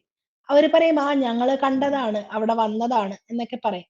മനസ്സിലായോ നിങ്ങൾക്ക് ആ ഒരു ഇത്? ക്ലിയർ ആയിട്ട് എനിക്ക് ഓർമ്മ കിട്ടുന്നില്ല അത്. അതായത് അതിൽ എവിഡൻസ് ഇങ്ങനെ ക്രിയേറ്റ് ചെയ്യും. ഉം. അപ്പൊ അങ്ങനെയുള്ള സമയത്ത് ഒരു ലീഗൽ ആയിട്ടുള്ള ഇഷ്യൂസിനെ ഫേസ് ചെയ്യുമ്പോൾ ഫോറൻസിക് ആയിട്ടുള്ള ഇവാലുവേഷൻസ് ഭയങ്കര ഇമ്പോർട്ടന്റ് ആണ്. അപ്പൊ അതൊക്കെ ഡീൽ ചെയ്യുന്നതാണ് ഫോറൻസിക് സൈക്കോളജി. സ്പോർട്സ് സൈക്കോളജി ഞാൻ ഓൾറെഡി പറഞ്ഞു.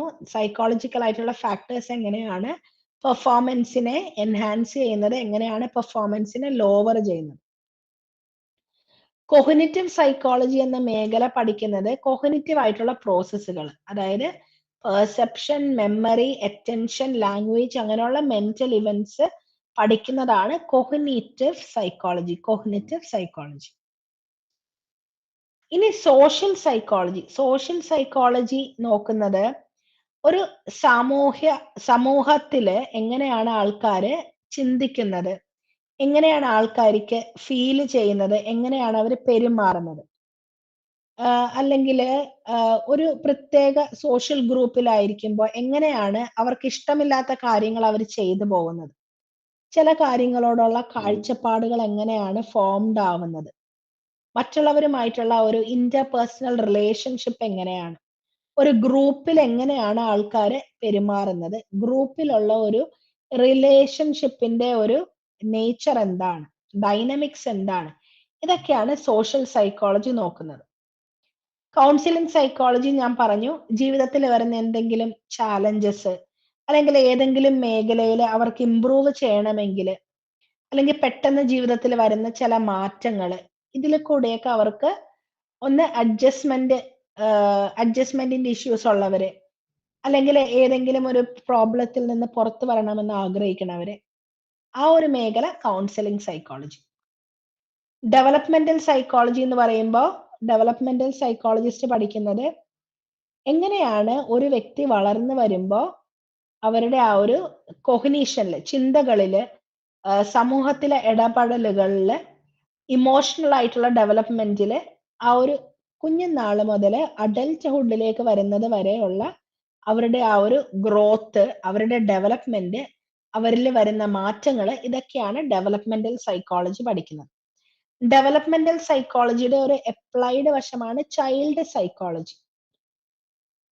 എൻവയൺമെന്റൽ സൈക്കോളജി പഠിക്കുന്നത് എൻവയൺമെന്റൽ കണ്ടീഷൻസ്, നമ്മളുടെ നമുക്ക് ചുറ്റുമുള്ള പരിതസ്ഥിതിയിലുള്ള കണ്ടീഷൻസ് എങ്ങനെയാണ് നമ്മളുടെ ബിഹേവിയറിനെ ബാധിക്കുന്നത്.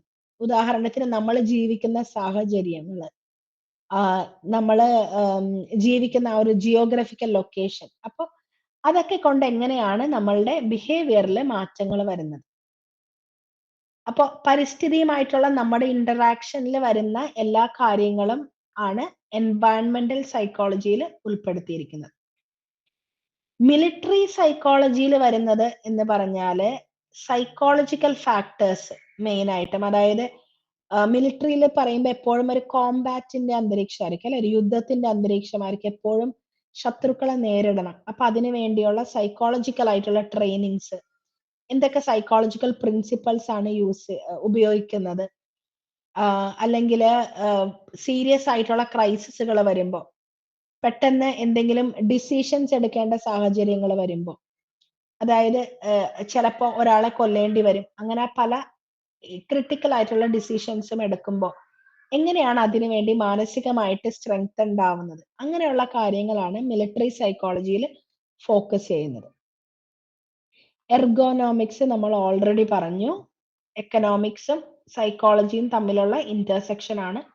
സോഷ്യൽ സൈക്കോളജി നമ്മൾ പഠിച്ചത് എന്താണ്, എങ്ങനെയാണ് ഒരു വ്യക്തി സമൂഹത്തില് ചിന്തിക്കുന്നത്, ഫീല് ചെയ്യുന്നത്, അവർക്ക് അനുഭവപ്പെടുന്നത്, അവർ പെരുമാറുന്നത്, ഒരു സമൂഹത്തില്, ഒരു സോഷ്യൽ കോണ്ടെക്സ്റ്റിൽ, ഒരു സാമൂഹിക സാഹചര്യത്തിൽ എങ്ങനെയാണ് ഓരോ വ്യക്തികൾക്കും അനുഭവപ്പെടുന്നത്, അവരുടെ ചിന്തകളിലും പെരുമാറ്റത്തിലും അവരുടെ ആ ഒരു വികാരത്തിലും. അപ്പൊ ഇതാണ് സോഷ്യൽ സൈക്കോളജി എന്ന് പറഞ്ഞ ഫീൽഡ്. ഓക്കെ, അപ്പൊ ഇത്രയുമാണ് സൈക്കോളജിയുടെ സബ് ഫീൽഡ്സ്. ഇനി സൈക്കോളജി ഇന്ത്യയിൽ എങ്ങനെയാണ് വന്നത്? അപ്പൊ നമുക്കറിയാം സൈക്കോളജി ആദ്യം തത്വശാസ്ത്രത്തിന്റെ ഭാഗമായിരുന്നു, അല്ലെ, ഫിലോസഫിയുടെ ഭാഗമായിരുന്നു. അപ്പൊ വെസ്റ്റേൺ ആയിട്ടുള്ള ഐഡിയാസ് ഒരുപാട് നമ്മുടെ ഇന്ത്യയില് സൈക്കോളജിനെ സ്വാധീനിച്ചു. ഇന്ത്യൻ സൈക്കോളജി കൂടുതൽ ഫോക്കസ് ചെയ്തത് നമ്മളുടെ പണ്ട് മുതലുള്ള ചിന്തകളിലും പ്രീച്ചിങ്സിലൊക്കെ ആയിരുന്നു. അതായത് വേദങ്ങളിലും, അല്ലെ? വേദാസിനെ പറ്റി പഠിച്ചിട്ടുണ്ടാവും. വേദങ്ങള്, പുരാണങ്ങള്, അതുപോലെ ഹോളി ബുക്സ് ആയിട്ടുള്ള ഭഗവത്ഗീത, അതിൽ നിന്നൊക്കെയാണ് മനുഷ്യരുടെ ഏറ്റവും നല്ല ബിഹേവിയർ എങ്ങനെ ആയിരിക്കണം, മനുഷ്യരുടെ ആ ഒരു പെരുമാറ്റം കൊണ്ട് സമൂഹത്തിൽ എന്തൊക്കെ മാറ്റങ്ങൾ വരും, എന്തൊക്കെ നല്ല കാര്യങ്ങൾ വരാം, എന്തൊക്കെ ദോഷം കാര്യങ്ങൾ വരാം, ഏത് രീതിയിൽ നമ്മൾ പെരുമാറണം എന്നൊക്കെ യോഗ സൂത്രാസ്, വേദങ്ങള്, ഉപനിഷത്തുകള്, ഭഗവത്ഗീത, അതിൽ നിന്നൊക്കെയാണ് ഇന്ത്യൻ സൈക്കോളജിയില് മെയിൻ റൂട്ട്സ് കിട്ടിയിരിക്കുന്നത്. സൈക്കോളജി ഒരു സബ്ജക്റ്റ് ആയിട്ട് 1916 കൽക്കട്ട യൂണിവേഴ്സിറ്റിയില് എസ്റ്റാബ്ലിഷ്ഡ് ആയത്. അപ്പൊ ഡിപ്പാർട്ട്മെന്റ് ഓഫ് ഫിലോസഫിയിലാണ് സൈക്കോളജി വന്നത്. 1947 അതിനുശേഷമാണ് കൂടുതലായിട്ട് സൈക്കോളജി ഡിപ്പാർട്ട്മെന്റ്സ് നമ്മുടെ ഇന്ത്യയിൽ വരാൻ തുടങ്ങിയത് കോളേജുകളിൽ. ഇനി കോളേജുകളിൽ തുടങ്ങിയ സമയത്ത് കൂടുതലും ഉണ്ടായിരുന്നത് എക്സ്പെരിമെന്റൽ സൈക്കോളജിയാണ്. അതായത് പഠിച്ചിരുന്നത് കൂടുതലും മെന്റൽ പ്രോസസ്സുകളെ കുറിച്ചായിരുന്നു. അത് കഴിഞ്ഞിട്ടാണ് കുറെ കൂടി സൈക്കോളജി സ്പ്രെഡായി മറ്റ് ഫീൽഡ്സും കൂടി വരാനായിട്ട് തുടങ്ങിയത്. ഇന്ത്യൻ സൈക്കോളജിക്കൽ അസോസിയേഷൻ 1924 എസ്റ്റാബ്ലിഷ്ഡ് ആയി. അത് കഴിഞ്ഞ് ഒരു വർഷം കഴിഞ്ഞപ്പോൾ തന്നെ സൈക്കോളജിയുടെ ഒരു അക്കാഡമിക് റിസർച്ച് പബ്ലിക്കേഷൻ ആയ Indian journal of psychology establish ചെയ്യപ്പെട്ടു. അപ്പൊ ഇന്ത്യൻ സൈക്കോളജിക്കൽ അസോസിയേഷൻ ഫോം ചെയ്തത് 1924 1916 സൈക്കോളജി ആദ്യമായിട്ട് കോളേജുകളിൽ വന്നത്. അത് കാൽക്കട്ട യൂണിവേഴ്സിറ്റിയിലാണ്.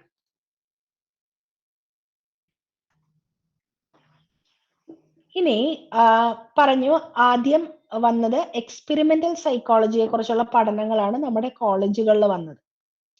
അപ്പൊ ആ സമയത്ത് സെൻസേഷനും പെർസെപ്ഷനും ആണ്. നിങ്ങൾക്കിപ്പോ സെൻസേഷനും പെർസെപ്ഷനും എന്താണെന്ന് അറിയാം. സെൻസേഷനും പെർസെപ്ഷനും ആണ് ഇന്ത്യൻ സൈക്കോളജിസ്റ്റ് പഠിച്ചുകൊണ്ടിരുന്നത്.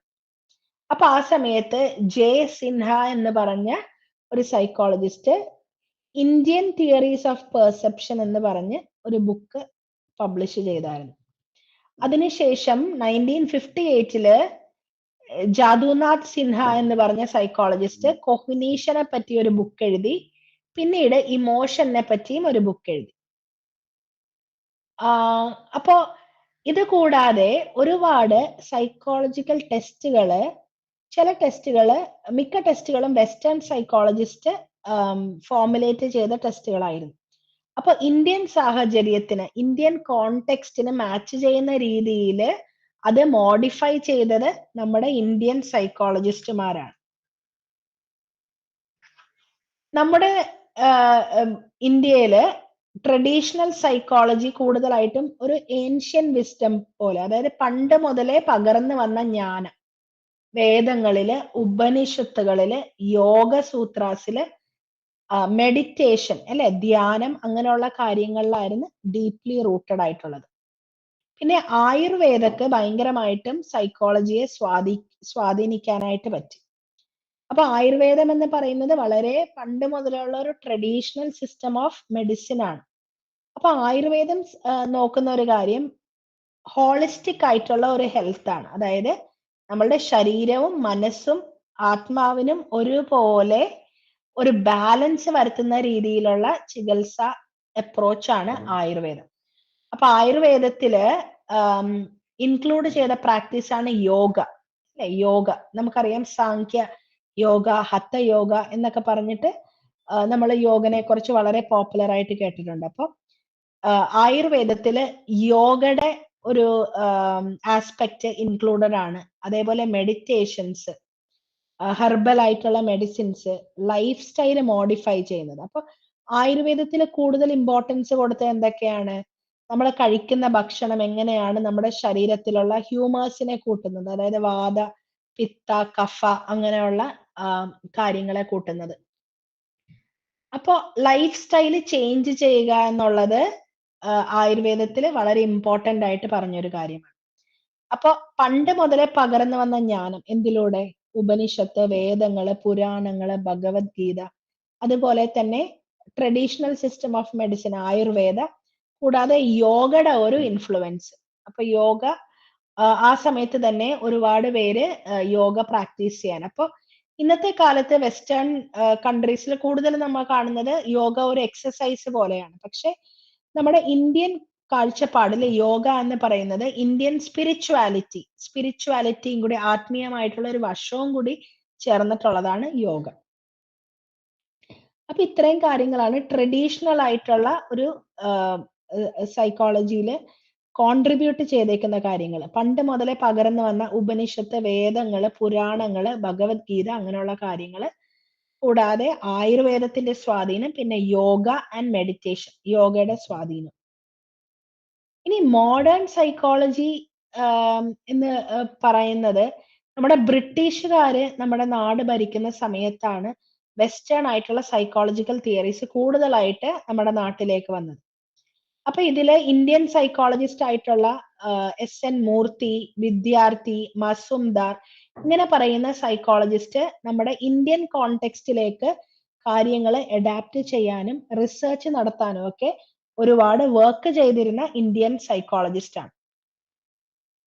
കൂടാതെ തന്നെ ഇപ്പോ ഇന്ത്യയില് സൈക്കോളജി ഫീൽഡ് ഭയങ്കരമായിട്ട് ഡൈവേഴ്സ് ആയി, അല്ലെ? ഡൈവേഴ്സ് ആയി എന്ന് വെച്ചാൽ ഒരുപാട് ഡിഫറെന്റ് മേഖലകൾ വന്നു. Social psychology, counselling psychology, organisational psychology, clinical psychology. അപ്പോൾ ഒരുപാട് സൂപ്പർ സ്പെഷ്യാലിറ്റീസ് നമുക്ക് വന്നു.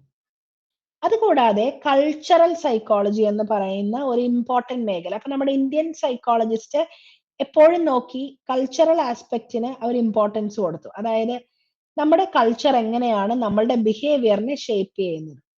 അതായത് നമ്മളുടെ കൾച്ചറൽ സിസ്റ്റം, നമ്മളുടെ ചില മൂല്യങ്ങൾ, നമ്മളുടെ ചില വിശ്വാസങ്ങൾ, നമ്മൾ ആചരിക്കുന്ന ചില പ്രാക്ടീസസ്, ഇതൊക്കെ എങ്ങനെയാണ് നമ്മളുടെ മാനസിക ആരോഗ്യത്തെ ബാധിക്കുന്നത്.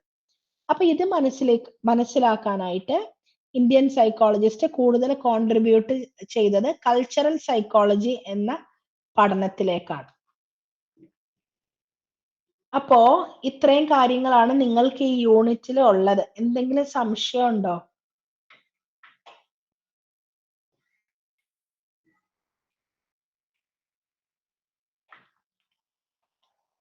സംശയമില്ലെങ്കിൽ നമുക്ക് അസസ്മെന്റിലേക്ക് പോവാം.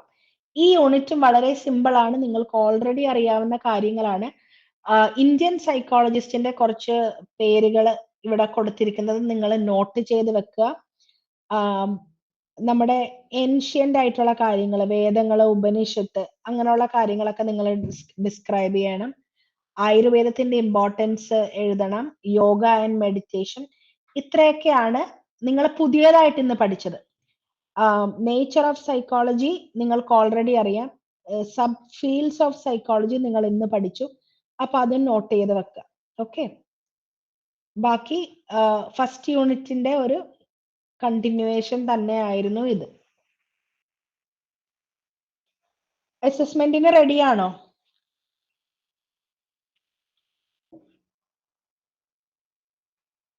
ഓക്കെ, നിങ്ങൾ പറഞ്ഞില്ലെങ്കിൽ ടൈപ്പ് ചെയ്താലും മതി കേട്ടോ answer. Which of the following is not a characteristic of psychology? Multidisciplinary, unscientific, dynamic, empirical. Unscientific, very good. അടുത്തത്, which area of psychology focuses on diagnosing and treating mental health disorders? Educational, clinical, social development? Clinical. Okay. അടുത്തത്, what is the primary goal of applied psychology? Applied സൈക്കോളജിയുടെ primary goal എന്താണ്? First one, to advance theoretical knowledge, to provide therapy and interventions, to conduct basic research, to study animal behavior. First one, to advance theoretical knowledge. Advanced theoretical knowledge basic റിസർച്ചിൽ വരുന്നതാണ്. Applied സൈക്കോളജിയിൽ നമ്മൾ ഉള്ള പ്രോബ്ലംസിന് solution കണ്ടുപിടിക്കാൻ, അല്ലെങ്കിൽ എന്തെങ്കിലും ഒരു applied ആയിട്ടുള്ള ഒരു മേഖല അഡ്വാൻസ് ചെയ്യാനായിട്ട്. അപ്പൊ option B. To provide therapy and interventions. കേട്ടോ Intervention. തിയറിറ്റിക്കൽ നോളജ് അഡ്വാൻസ് ചെയ്യുക എന്നുള്ളത് നമ്മുടെ ബേസിക് റിസർച്ചിലും വരുന്ന കാര്യമല്ലേ. Okay, okay. There. Which subfield of psychology examines how individuals think, feel, and behave in social context? Cognitive, developmental, social, health.